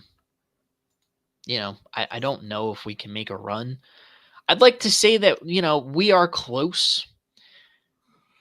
But again, I've seen this story before. Yeah. In 2023 where yeah, I think we're close. But the difference there was the defense was gone. It's worse now because the offense can't figure it out. Right. It's one thing like when you're in a Cincinnati situation where, you got to outscore your opponent. That's one thing. At least the offense is humming. You can win you games like Dallas, for example, this year. Yeah. When the defense is holding up their end of the bargain, you can't even put up 15 points a game. You're going to lose. Yeah. Statistically, we are worse offensively than the New York Jets. Yep. Let that sink in. We just had that won the Super conversation. Bowl 9 months ago, and we're worse than the New York Jets statistically. Yep. So where's the problem? Yeah. So I have a couple things on it. One, the thing I said I was going to mention now before we got on the show, I think you still have an AJ Brown problem. You guys are forcing him the ball. We are. Ever since the media, like the whole media thing, whether or not AJ Brown was doing anything true or not, I keep coming back to this. What the media and the general public thinks of you is what you are. Yeah, it just is what it is. That shit gets into players' heads. It doesn't matter if it's AJ or Jalen and Devontae, but if it's in the minds of three guys on the practice squad and they're talking about it and it's getting whispers and there's stuff going on, like that shit matters. It doesn't matter whether it's good intentions or not. I'm sorry. We've been there before. You've done the cryptic shit before. You've said stuff that could be interpreted in multiple ways before. And what did it do? Not work out for you. Here we are again. We're going to do the same thing. Now, sure, that's gone in the past because they're fucking forcing them the ball. And AJ's played really well, but what does that do? That creates a team that already hasn't been able to run the ball, even more one-dimensional because there's very limited pressure with the play action, so you're not getting much help there. You're forcing it to one side of the field. Devontae Smith has fallen off this season after his great start. He's had a couple good weeks here and there, but like compared to where he was at, really, I wouldn't even say he's fallen off. We just haven't utilized him Right. ever since this whole shitstorm came about. Like Right, and that's what I mean. he was up until like really the big blow up, probably. Yeah. I would say, what was it? Like the Green Bay game, the Detroit game. Devontae Smith was our number one wide receiver, like Right. statistically speaking. And there's nothing wrong with that because they're both 1A, 1B. Right. It's just kind of how things were working. And ever since, we have been forcing him the ball, and it's been a problem. And it is a little bit convenient now that, he's, team first, that he's getting his stats. But again, I still side with his frustration with the offense as a whole, because he's not wrong at all. I just wasn't a fan of, like, I wasn't a fan entirely of how he went about it, but I understood he had no other option than to go about it the way that he did. Because I know every week they have that conversation about like, we need to do this, we need to do that, and it doesn't change. Right. So what else is he going to do? Right, but here's my problem with it though, and what tells me that the AJ Brown stuff before had taken effect on the team is, one, you're clearly forcing him the ball more. That's obvious, right? And he was talking a lot when he wasn't getting stats. Mind you, the offense was playing like shit before, so you could smooth it over as he's upset about the offense as a whole and wants to succeed. Yep. Where's that conversation now? You just had 100 yards, and now you're going to bat for everyone? That's my issue. It's not that he's going into the media. It's like, hey, listen, yeah, I had a good game, but. Yeah. He didn't really do that, though, in the presser, though, because, like, to be fair, like, he did have 6 catches for 100 yards, but this was the worst game, when you watch the tape and really watch, like, the gotta have it moments. Like, this was the worst game AJ Brown has played as an Eagle. You can't tell me, like, the deep ball to start the game that would have set the tone instantly. That's a ball he gets 9 times out of 10. The interception where Jalen threw him, it wasn't really a hospital ball, but he was under pressure a little bit high. You can make that argument, but it was in his hands. He should have caught that. And then, as bad as that game was offensively, and as bad as Jalen Hurts was playing throughout that game, he made the throw to win you the game. Dime in the breadbasket. A catch that AJ Brown makes 9.5 times out of 10 doesn't make it. Where's the accountability, though? He did come out, and I will give him that. He did say these are catches that I should have made. He did not say it was on Jalen. He said, I am more than capable of making these catches. So I respect him for taking accountability for it, but again, it goes back to the, forcing him the ball hasn't been the solution. No, narrative. It's never the solution to force someone the ball. It never is. Last year, Saquon ran for 2,000 yards. You guys were not forcing him the ball. No. there was a clear, you know what I'm saying? Like, there's a clear difference to, like, I'm going to have a high usage and I'm getting forced the ball. Like, there's a difference. Right. I mean that, and I like how you bring up perfect Saquon. example. Perfect example. If you go to NBA really quick, right? Yeah. Nikola Jokic is the definition of high usage. Right? I'm a high usage player. I'm heliocentric compared to James Harden, who is I'm forcing it. That's the definition. Yeah. Yep. And that's where it is. That's where you guys are right now. It's not a healthy dose of usage when like Saquon last year was like Jokic heliocentric usage. Like bro had a historic season for the ages. Right. No shit we were gonna feed him the ball. Right. But AJ Brown wanting the ball, I get it competitively, but like really, I still think the problem with this offense starts at the line of scrimmage. The offensive line has been god awful. It's the offense that guard spot, dude. That it's the Landon Dickerson he's been hurt all season. Like, they should shut him down. As unfortunate as it sounds, he just hasn't been himself. and really Cam Jurgens either. Mailata has been sloppy. I don't understand how Jordan Mailata is in Pro Bowl conversation. As good as he is, they have none of them deserve to be in Pro Bowl talks. Like they just all have not played well. No.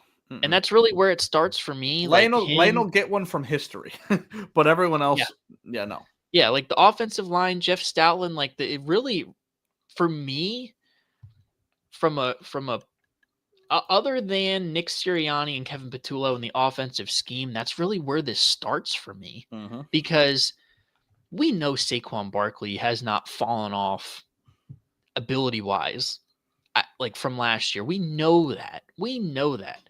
The offensive line has not blocked for him. I think it's Saquon and Ashton Genty that are like top 2 in like yards, like before or yards, or they're last in yards after contact or something like that. It's like negative. They're getting hit in the backfield before they can even think about going through the hole. Last year, Saquon Barkley averaged 4 yards before contact. He's negative this year. Contact. Yeah, he's negative. And it shows. He's only averaging 4 yards a carry. And a lot of people say that's good because, 1st and 10, second and 6, 3rd and 2nd go. Consistently over the last 10 years, 5 has been like the league average. Yeah. So for me, that's really where it stands. I don't like that. Yeah. I don't know if they can fix. And what hasn't made it better, the offensive coordinator not understanding his personnel and just deciding, oh yeah, we're just gonna run right up the center. Yeah. And that's where we see all of these, breakdowns on the offensive line versus getting him out in space off tackle, which we saw a lot of last year, which was the reason why he ran for 2K. Yeah. So it's just coaching malpractice coupled with poor execution and terrible penalties for the Eagles. Do I think they can get the ship written? I'm holding out hope. I'm cautiously optimistic that they can, just because of the talent that they have in the building. They have so much talent, but talent only takes you so far when the coaching is just not helping you. Like I legitimately think that they could probably split the last 2 weeks of the season. Like depending on how, if Jaden Daniels plays in Washington, like they'll probably split that and maybe lose to Buffalo. But if they lose this week to the Raiders, like we might lose out. So I'll tell you where I'm at. I think you guys can still maintain your playoff stature, and make it. But like, if you give a contractor a piece of paper instead of a hammer, he's not building a house. So like, if you give this great offense with a lot of talent, absolutely horrible scheming and play calling, it doesn't matter. Your talent doesn't matter. Yeah. It's now been 14 weeks. At this point, you are what you are.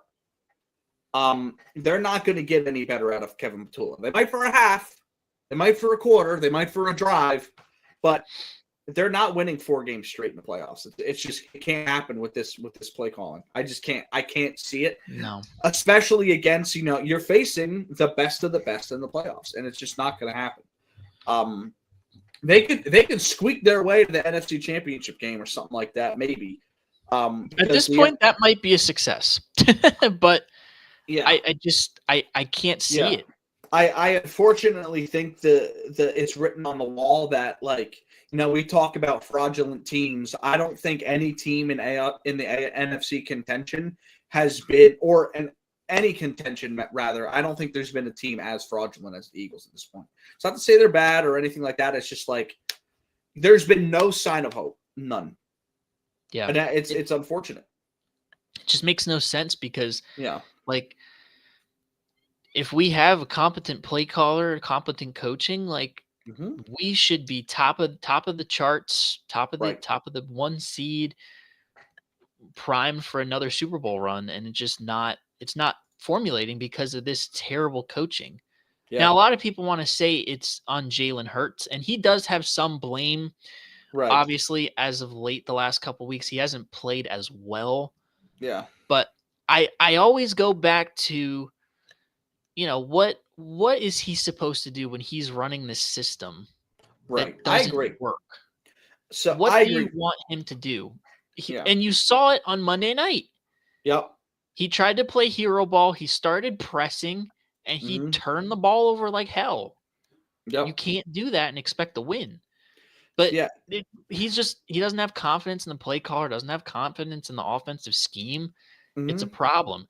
He is not the problem, though. Like, everybody wants to put this narrative out there, and this will be the last point that I have. Mhm. Um, Everybody has this narrative that it's on Jalen Hurts. He's not a good passer. He doesn't do this, doesn't do that.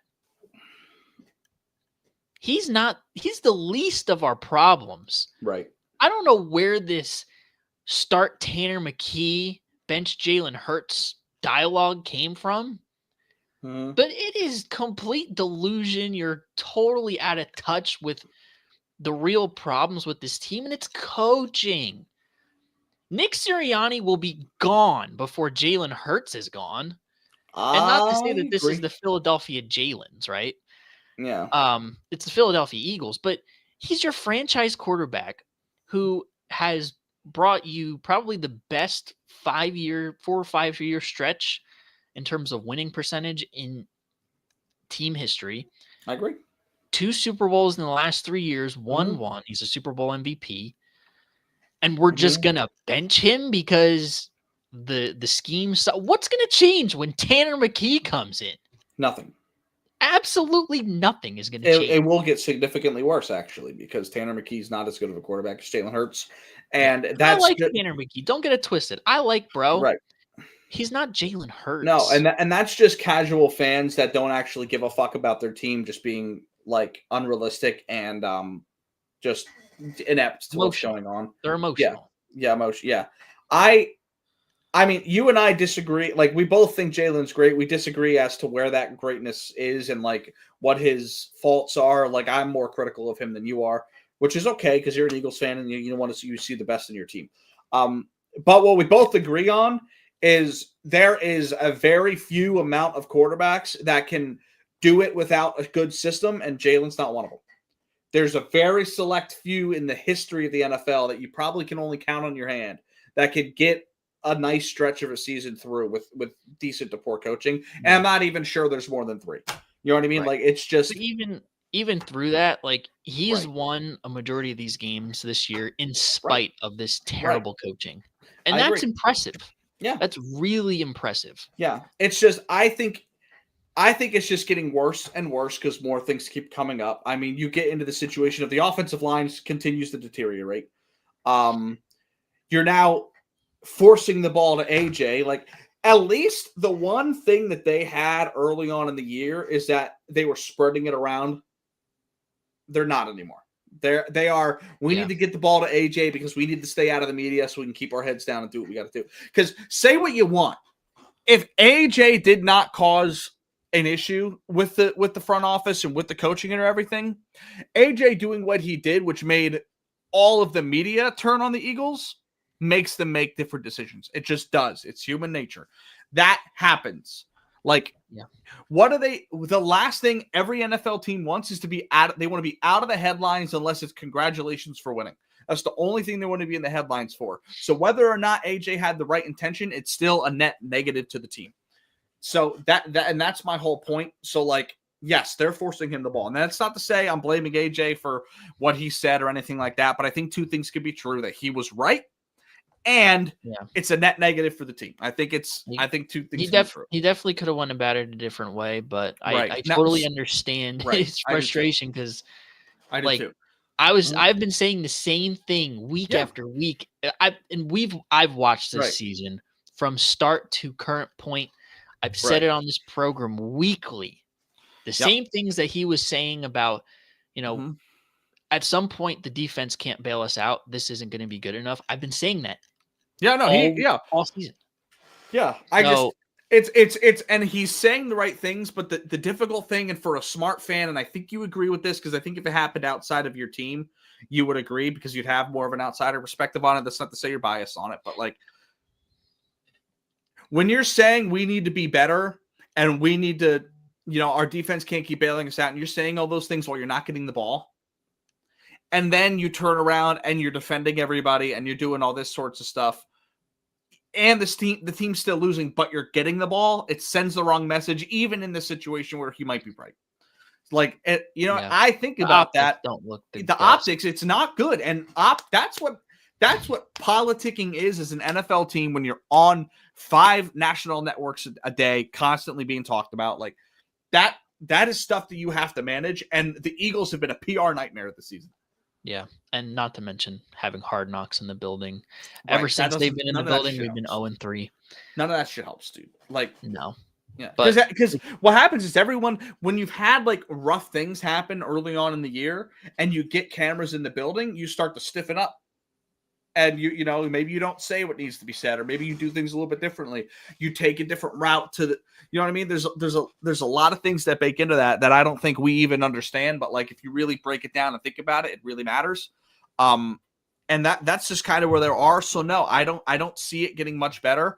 Can they play league average offensive football? Maybe, probably. I think it's possible. League average offensive football is not winning you a Super Bowl this season. No. Like, if we want to get back to, Super Bowl conversation, we need to run the football better.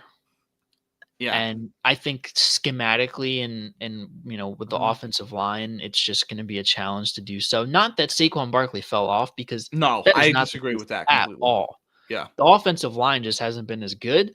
And the offensive coordinator and head coach, because this is really Sirianni's offense. Yep. The butt buddy tandem of Sirianni and Kevin Patullo, they are out of touch with what works in the run game. Yeah. I think the totality of the offensive line, I think that, to me personally, is more personnel driven than it is scheming driven, because you switch out that right tackle, it made that instantly that offensive line fell apart. There's some highlights of different players, but to me, that's not something you can fix until you hit the offseason and get someone else in there. Obviously, good scheming is going to help improve it, of course, but like, to get it back to where it was, where Saquon was comfortably running for 2,000 yards, that you can't scheme that.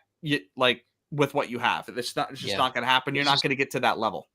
They're just not creative enough to overcome that issue, and that's really going to be the downfall of this team, unfortunately, because we're literally wasting a Super Bowl dynastic window here.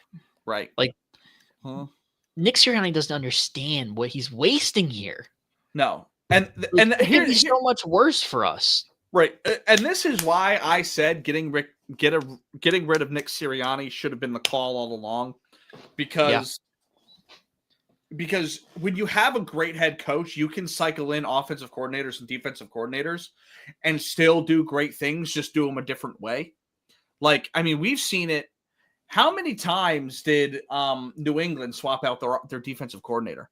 They had to have 4 or 5 times in both those in those Super Bowl runs. Like, what's a team? I mean, the Eagles are an example. Hell, like, you swapped out, you had completely different coordinators and a different team completely from the year you won the Super Bowl a couple years ago to the one you won last year. I mean, that's a little bit different, but like, there's things that can be done switching coordinators when you have a great head coach that's steadying the ship and has the same goal every year. But when your head coach is basically there just to be a pom-pom waver, you're completely changing the culture of your team because you're bringing in coordinators that are running everything, whereas that should be coming from the head coach. And you bring in bad coordinators. If they had a great head coach, this wouldn't be as bad. Right. Like, if Nick Sirianni could take the reins of the play calling and really scheme up some stuff. Right. He's not really a scheme guy, but like, if he could do that, this wouldn't be an issue. It really would not be an issue, but he can't do that. And I told everybody, after the 2023 collapse, when I was banging on the table to fire Nick Sirianni, like, we're going to bring in a coordinator. It's going to be better. We'll go win the Super Bowl or something. They'll leave, take a head coaching job, and we'll be right back in the same position we are at this point in time.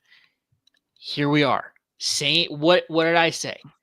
we got Kellen Moore. We won the Super Bowl. He goes take a head coach job. We're back to inept, uncreative, vanilla, dull offense. Yep. Nick Yeah. Sirianni's gone before Jalen Hurts is. I'm sorry for all the racist Delcos out there. Like, Jalen Hurts isn't going anywhere. Yeah. He might not look like, he might not have blonde hair, blue eyes, but Right. he wins games. Yeah, the last point I'll make on like the whole coaching thing, like the Lions are a perfect example. They took a little bit of a step back when they swapped both their coordinators out, but they have a head coach that steadies the ship.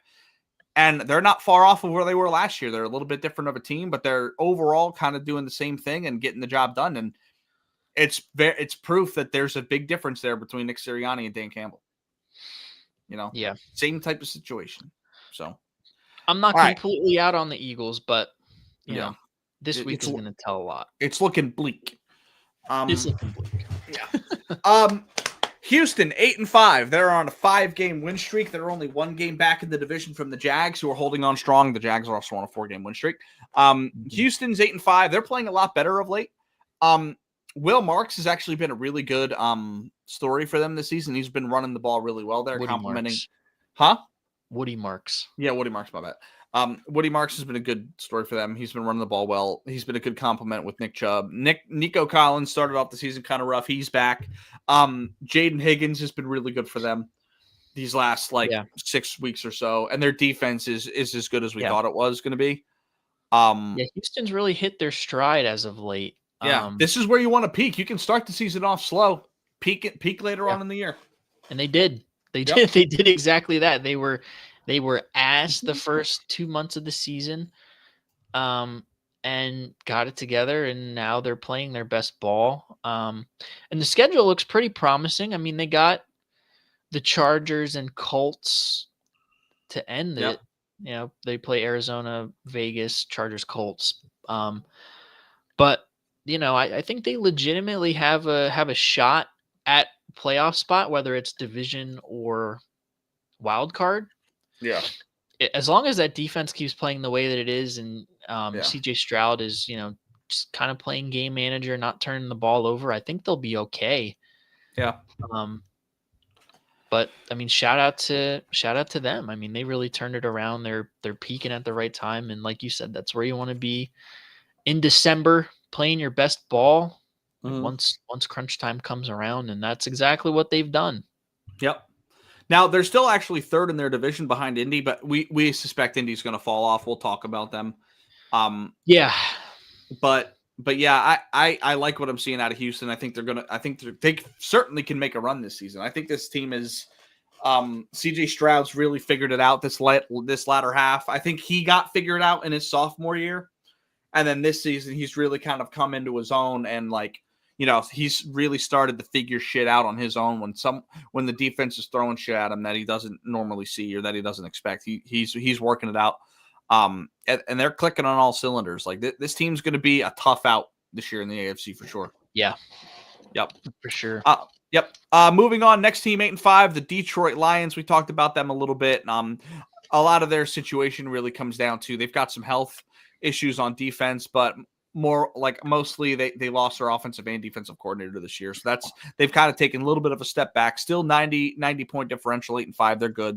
They're on a 1-game win streak. The loss of Brian Branch is tough.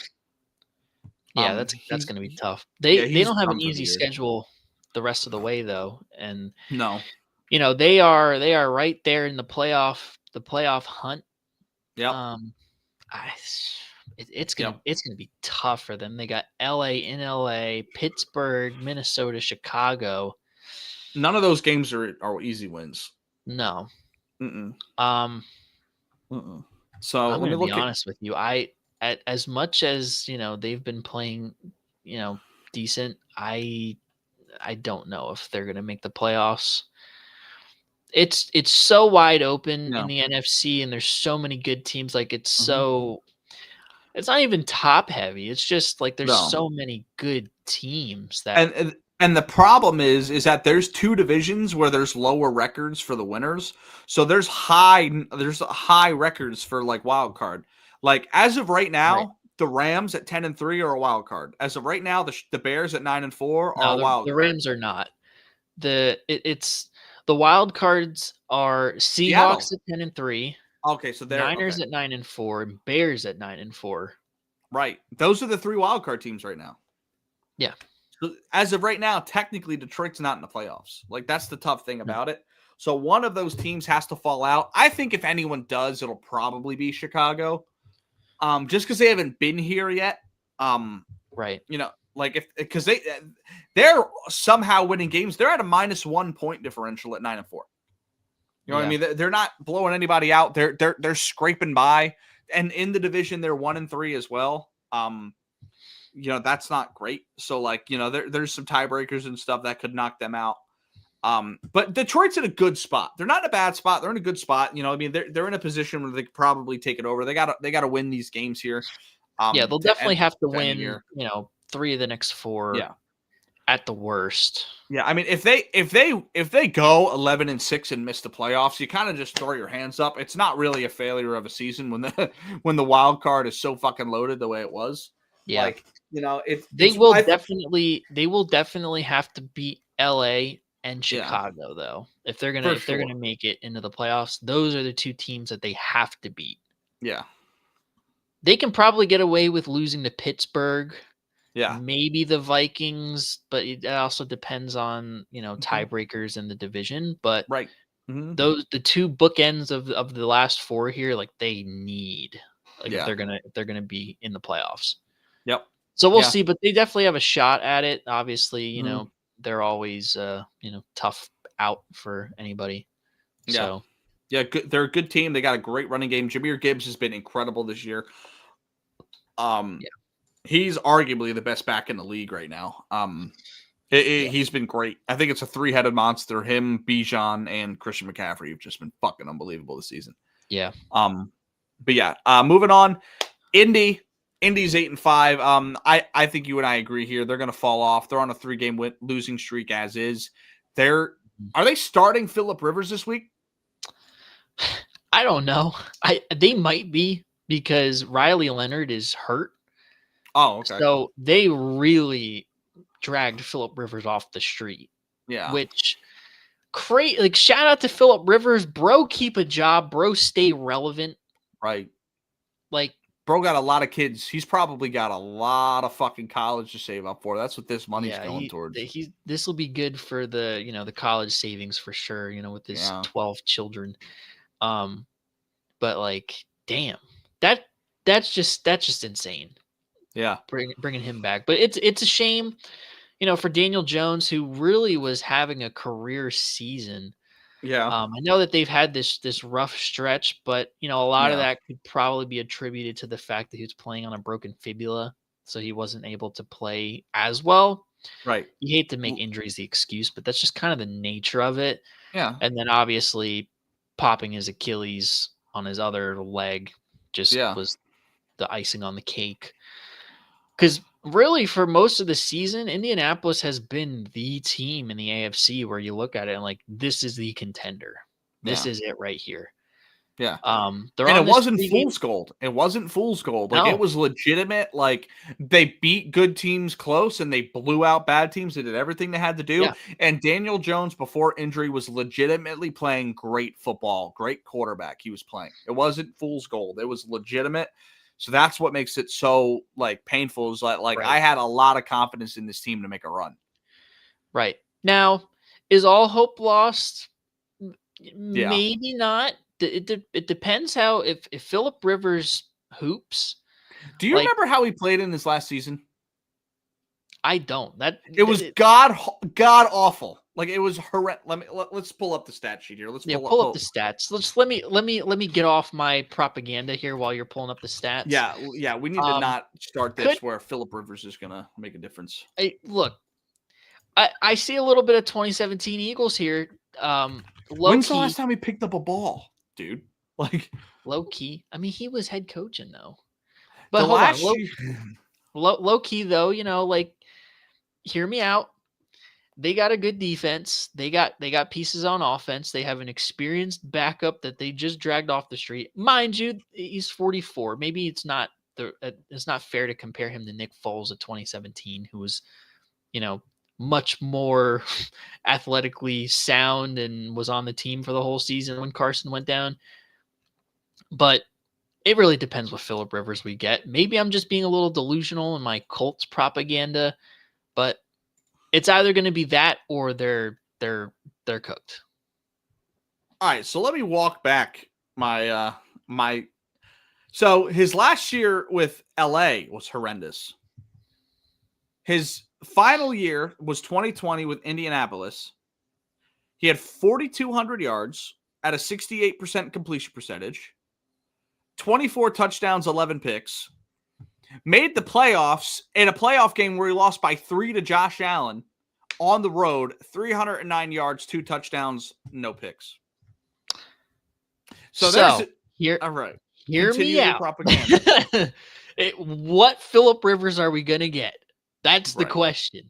Yeah. Are we getting Unk from the Unction, or are we getting that, serviceable 2020 Phillip Rivers? Because with this defense and the season Jonathan Taylor has had, they still might be able to make a run depending on how the playoff seeding shakes out here. I know, like, even in the AFC, it is going to be tough. But if they rattle off a couple wins and they get in the dance, like they'll still be dangerous. But it really depends how they play. And they got a tough game to start that stretch at Seattle. And then Seattle, San Fran, Jacksonville, Houston to end. So they're really no favors are being done for the Colts here. No. So we'll see. It just depends what Phillip Rivers we get. But it's possible. Is it probable? Probably not. But I'll give Colts fans a little propaganda to lean on with that comparison. Yeah. We'll see, dude. I don't know. That's a bit of a stretch, though. I'm not gonna lie. Yeah, it's a little messy. 2017 Nick Foles and a 44-year-old Phillip Rivers may not be apples to apples. A 44-year-old Phillip Rivers that has not been in a training camp since COVID. Yeah, that's tough. It's 5 years ago. Yeah. We'll see, dude. I mean, it's asking for a lot, but like they really don't need much at a quarterback. They just need someone that's not going to fucking turn the ball over. But maybe that's not the case. Maybe Daniel Jones was really like making a significant impact for them.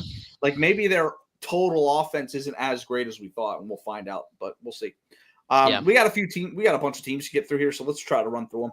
Yeah, let's blow past these last few teams here.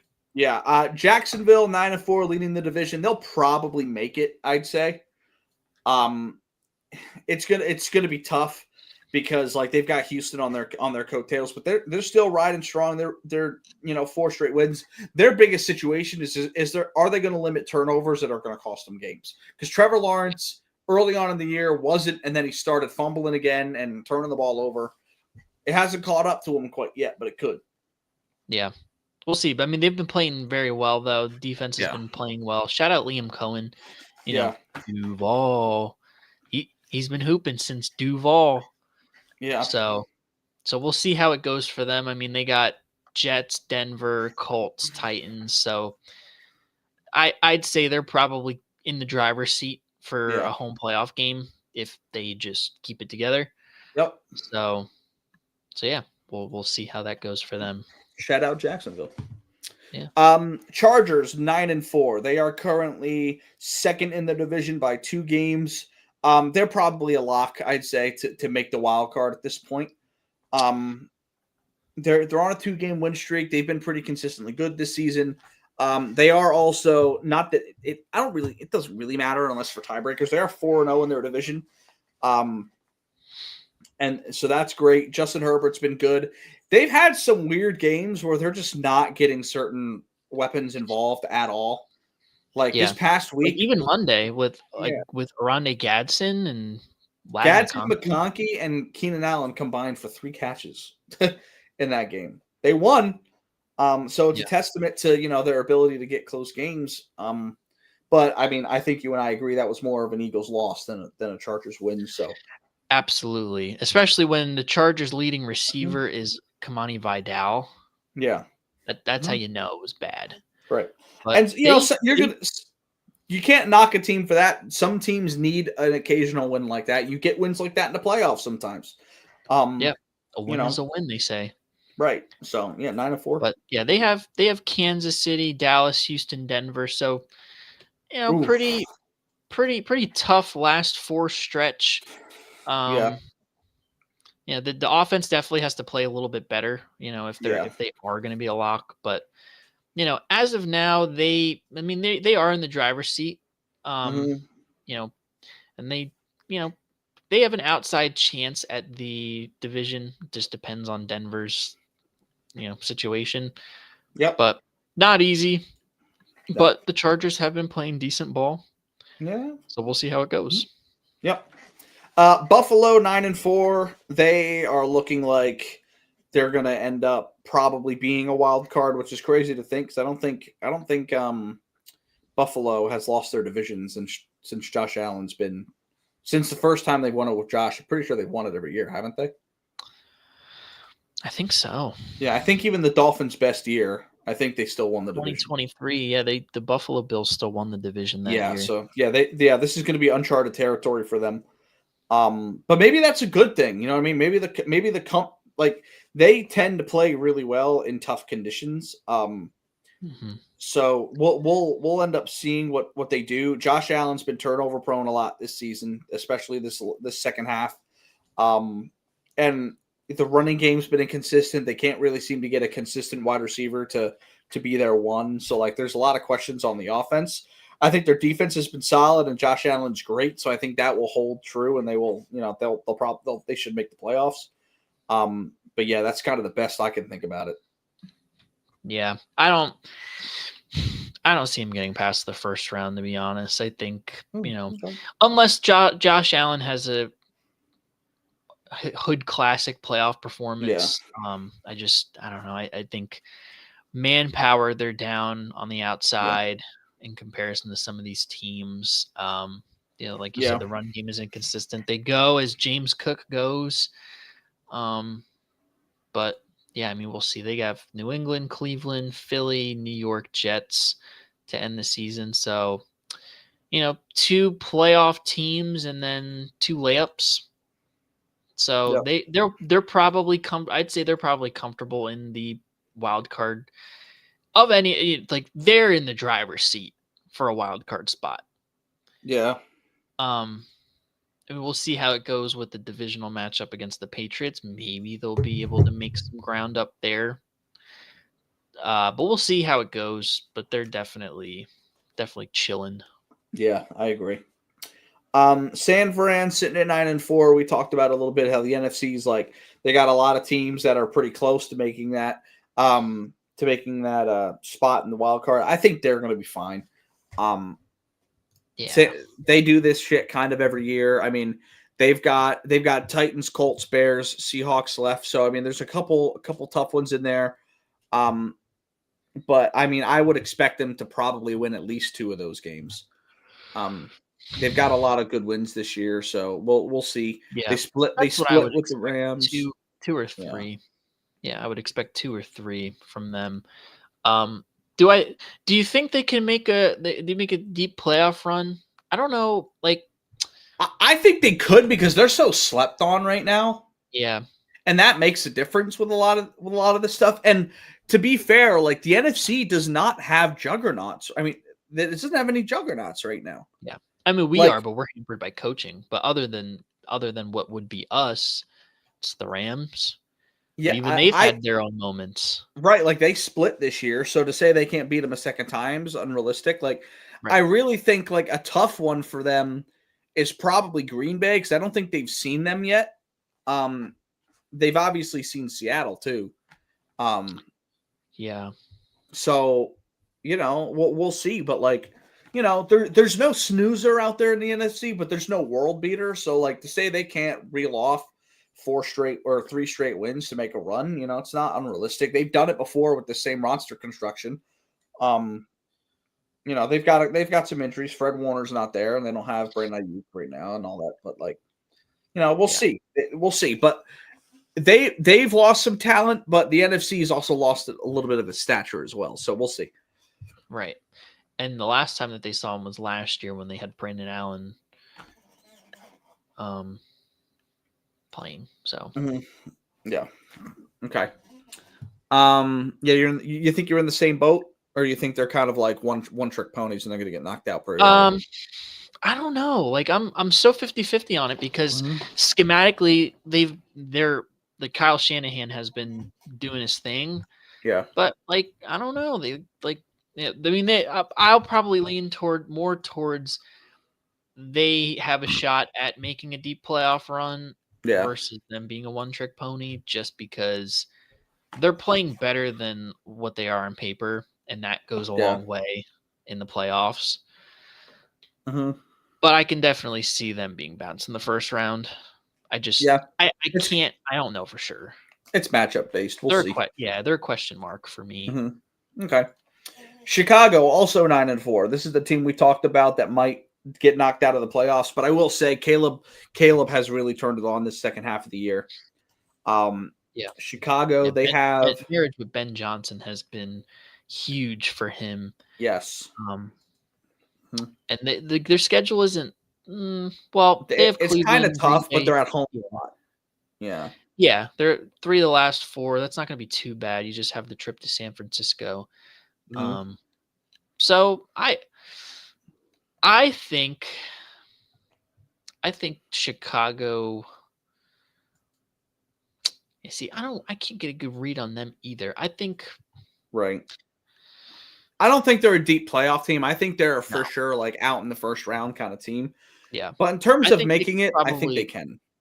I think their ceiling is probably like the Houston Texans.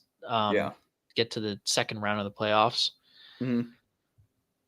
Outside of that, I can't see it. But I can see them making the playoffs. I think they will.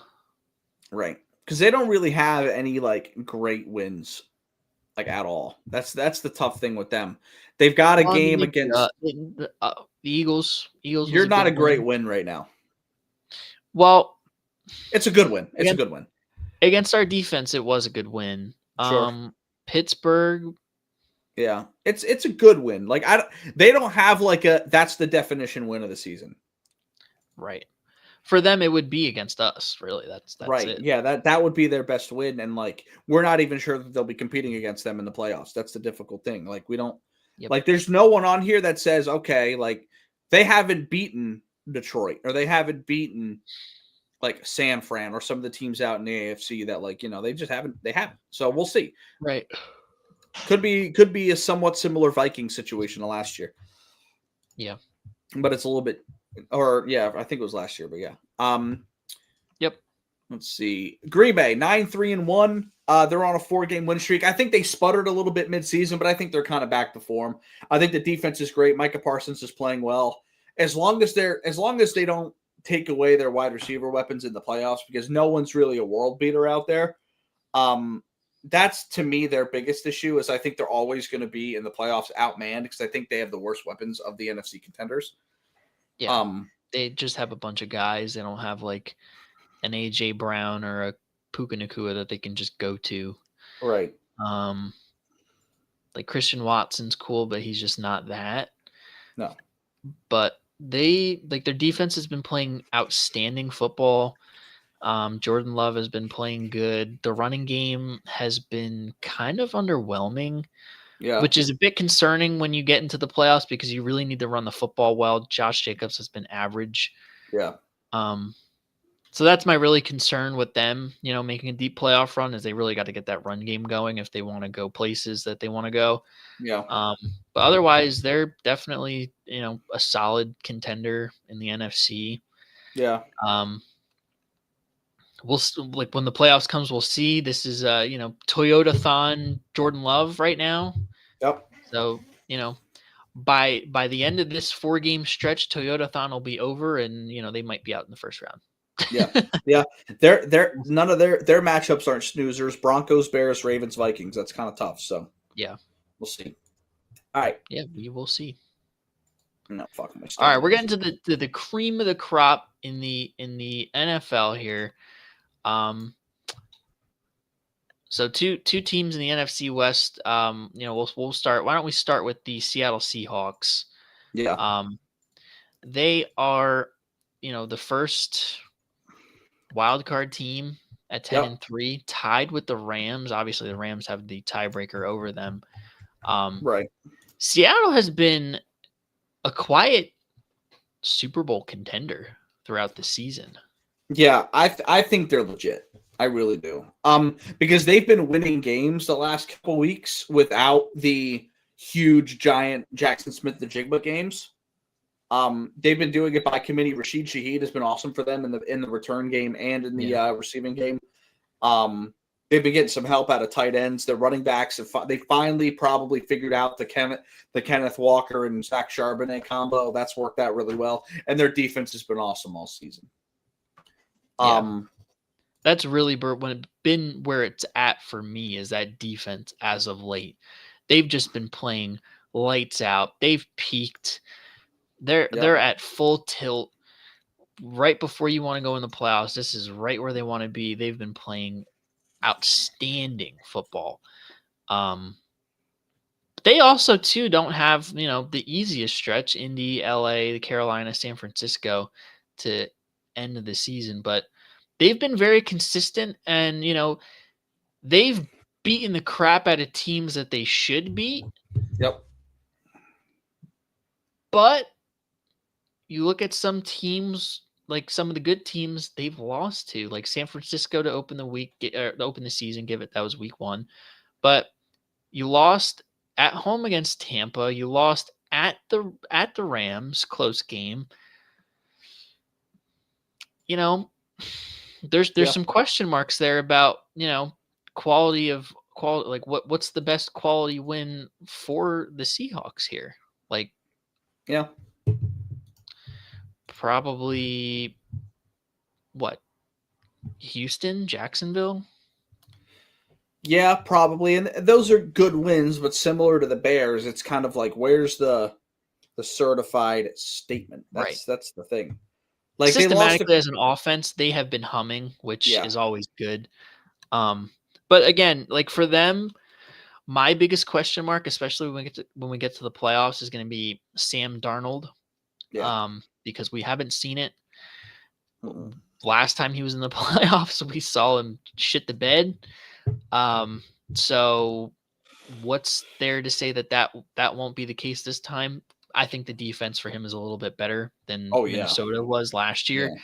So that'll definitely be helping him out. But again, we just got to see it in the playoffs. But they definitely are in the driver's seat, at least for a wild card spot. But they're definitely in the hunt for the division. Yep.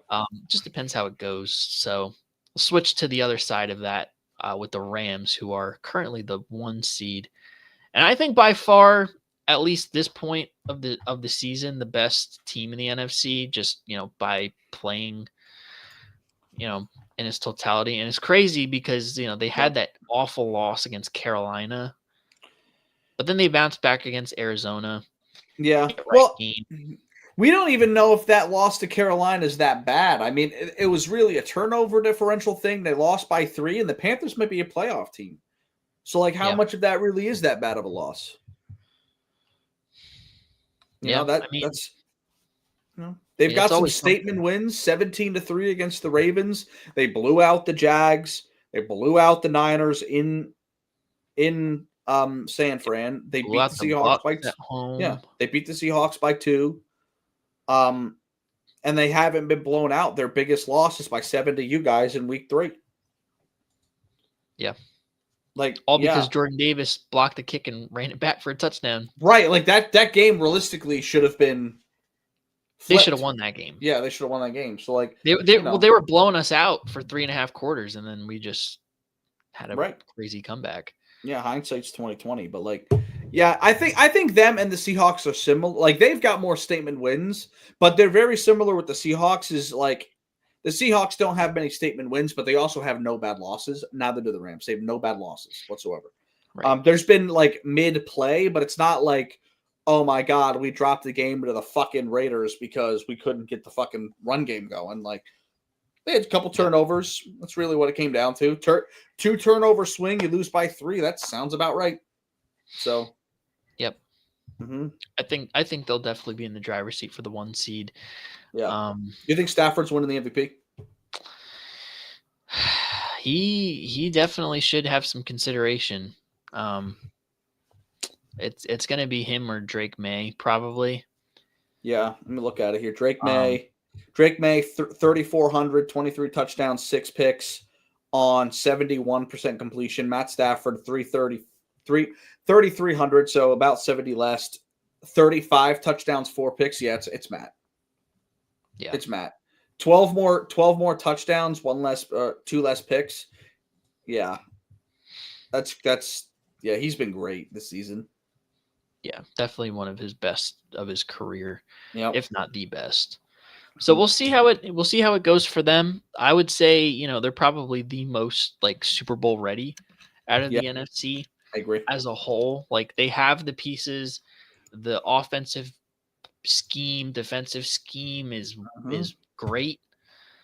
They are, and like we said, there isn't a clear juggernaut. No. Like all of these teams here have a chance at it, and we wouldn't be shocked if they were in the Super Bowl, but this is probably of the bunch the most ready at this point. I agree. They've done it before. They're consistent. They've been consistently great. They don't really have any holes. Everything's just been clicking on all cylinders for the Rams. Like it really does feel like this is probably like if they win the bowl this year, I think Matt's done. Like I think he retires off the back of this. Probably. Yeah. And Devontae Adams hinted too that whenever Matthew Stafford's done, he's done. So if Stafford's done, he's done too. Yeah. Which would be a shame because this Rams team would fall apart very quickly. But yeah. No. But you got another Super Bowl, so what do you care? Yeah, that's what you want. Yep. You'll take 5 to 10 years to suck if you have a Peyton Manning type of ride off into the sunset situation. Yep. But this season has absolutely punched his ticket into the Hall of Fame if he wasn't already. Yeah. Whether or not he makes the Super Bowl, like this year's done it. Like this will be his MVP finally. Yep. All right. Absolutely agree. The last two, the two teams battling for the 1 seed out in the AFC. Probably, outside of the Rams, the 2 most impressive teams this season. Definitely 2 of the most shocking for sure. Denver at 11-2, New England at 11-2. Both teams on a 10-game win streak. Crazy. Yeah, I believe in the Patriots offense more than I believe in the Denver's, but I believe in Denver's defense more than the Patriots. I think as a whole, I believe in the Patriots more. I think they are more sound top to bottom. Drake May has been very consistent. He's been the same quarterback every single week. Their running game combo has been awesome. They've been getting a lot of help out of every wide receiver in that room. Mac Hollins has had moments. Stephon Diggs has had games. And we see when Stephon Diggs is motivated, like that game against Buffalo, he shows out. There's been a lot of good stuff out of New England. And not like we kind of deal with the Seahawks. Like there's not really like a big complimentary win, but there's not a bad loss either. And it's consistent, destroy the bad teams. And the difference I really think for the Patriots compared to Denver is Denver has given me a lot of yikes moments. Why were you down by 30 points against the Giants at home? Yeah. Yeah, that's definitely fair. Yeah. Why did you play the Commanders to 1 point? Like, you know what I mean? You beat the Raiders 10-7. Like, there's a lot of 13-11 against the Jets. It's almost like Denver plays to their competition. Yeah. Which can be a gift and a curse. Yeah. Because, when the playoffs come around, you're playing to your competition, do what you can to win games. Denver has been that team this year where a win is a win. They find ways to win games regardless. Yeah. Because a lot of these games, almost all of their wins here have been one score other than the Dallas game and the Bengals, the Cincinnati game. That's it. Other than that, it's been all one score games. And I initially was kind of against your stance on, who's better, New England or Denver. It's hard to say because as much as they've been on the right side of the one-score game stat, it could instantly Mhm. flip on them, and they will lose all of these games in Right. Denver. Mhm. Where as the Patriots, like they've beaten the teams handedly that they should have beat, and even like the teams like Buffalo, they beat by 3 earlier in the year. Tampa Bay was Yeah. a one-score game, but they beat them. They beat Mhm. them. So they have they have more like granted it's the easiest schedule for the Patriots, but they have more like Yeah. comfortable dominating wins, whereas Denver, they have more like quality signature wins, but Yep. you look at some of them funny in the light. So really for me, both of these teams are question marks because I don't know what I'm getting. And I we will won't say know this. until the playoffs. I'll say this. Between the two teams, if there's a team with talent that's just going to carry you to a Super Bowl, it's the fucking Broncos. Yeah. That it wouldn't surprise me if that team gives up a total of 20 points in 3 playoff games and wins by scoring a total of 30 in those 3 games. Like, it really wouldn't surprise me. That defense is that good. Yeah. Yeah. I for sure. It's close. It depends on really what you like, I think, between these two teams. Yeah.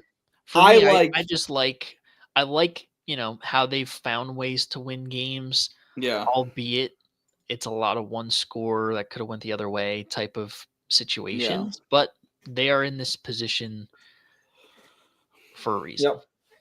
Yeah, and then I'm the opposite where I like the consistency. You get done what you need to get done. You beat these teams by however you beat them with whatever score it is, whether it's blowing you out by 20 or beating you by 7. And then I would argue the Patriots have the best win between the two. That at Buffalo, I think that's the best win. Yeah. Yeah, that was definitely a good win And they have a because chance to stamp it this week too by beating them at home. oh yeah, without a Yep. doubt. So we'll see. We'll see there. But yeah, there's a lot of parity in the NFL. Yeah. And, with 4 games left to decide the playoff race, there's still a lot of ball to be played, a lot of positions to be taken advantage of. And I think, we're in for a treat.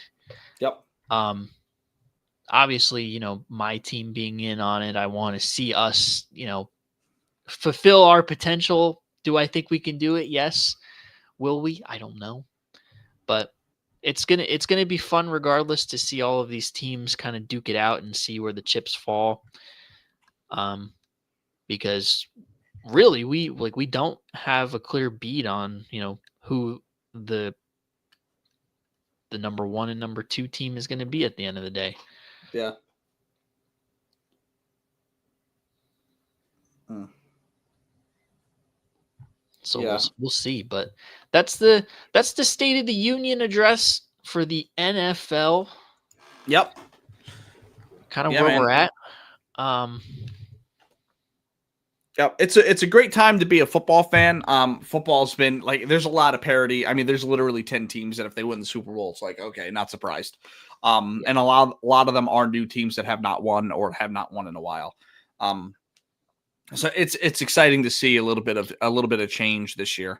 But yeah, make sure you leave a comment down below what you thought. Let us know what your opinions are on your favorite team or some teams you have some opinions on. Because we'd really like to hear your feedback because we of course we have different thoughts than you guys do. Maybe you guys have a different perspective we're not thinking of on certain teams.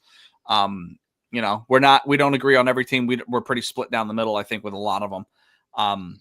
But we have different perspective and different things we want out of our teams. And I'm sure that's the same with you guys. So thank you so much for tuning in. Thank you for watching the Day One podcast. Make sure you go down to your local Sprint Mobile, get yourself a $25 line on a 4 of 100 plan. You can watch the Day One podcast anywhere in the world. You can get a cheap cell phone, $20. There's $20 cell phones at Walmart. I owned one. I mean, it fucking overheated in the summer, just sitting in your pocket. But it's a phone nonetheless, and I was still able to watch some YouTube on there. So make sure you do that. Tell a friend to tell a friend, whether you're on a boat, bus, or plane, you know where to find us. All right. Thank you so much. Make sure you like, comment, subscribe. I'm Kyle. That's Anthony. See y'all later. Peace.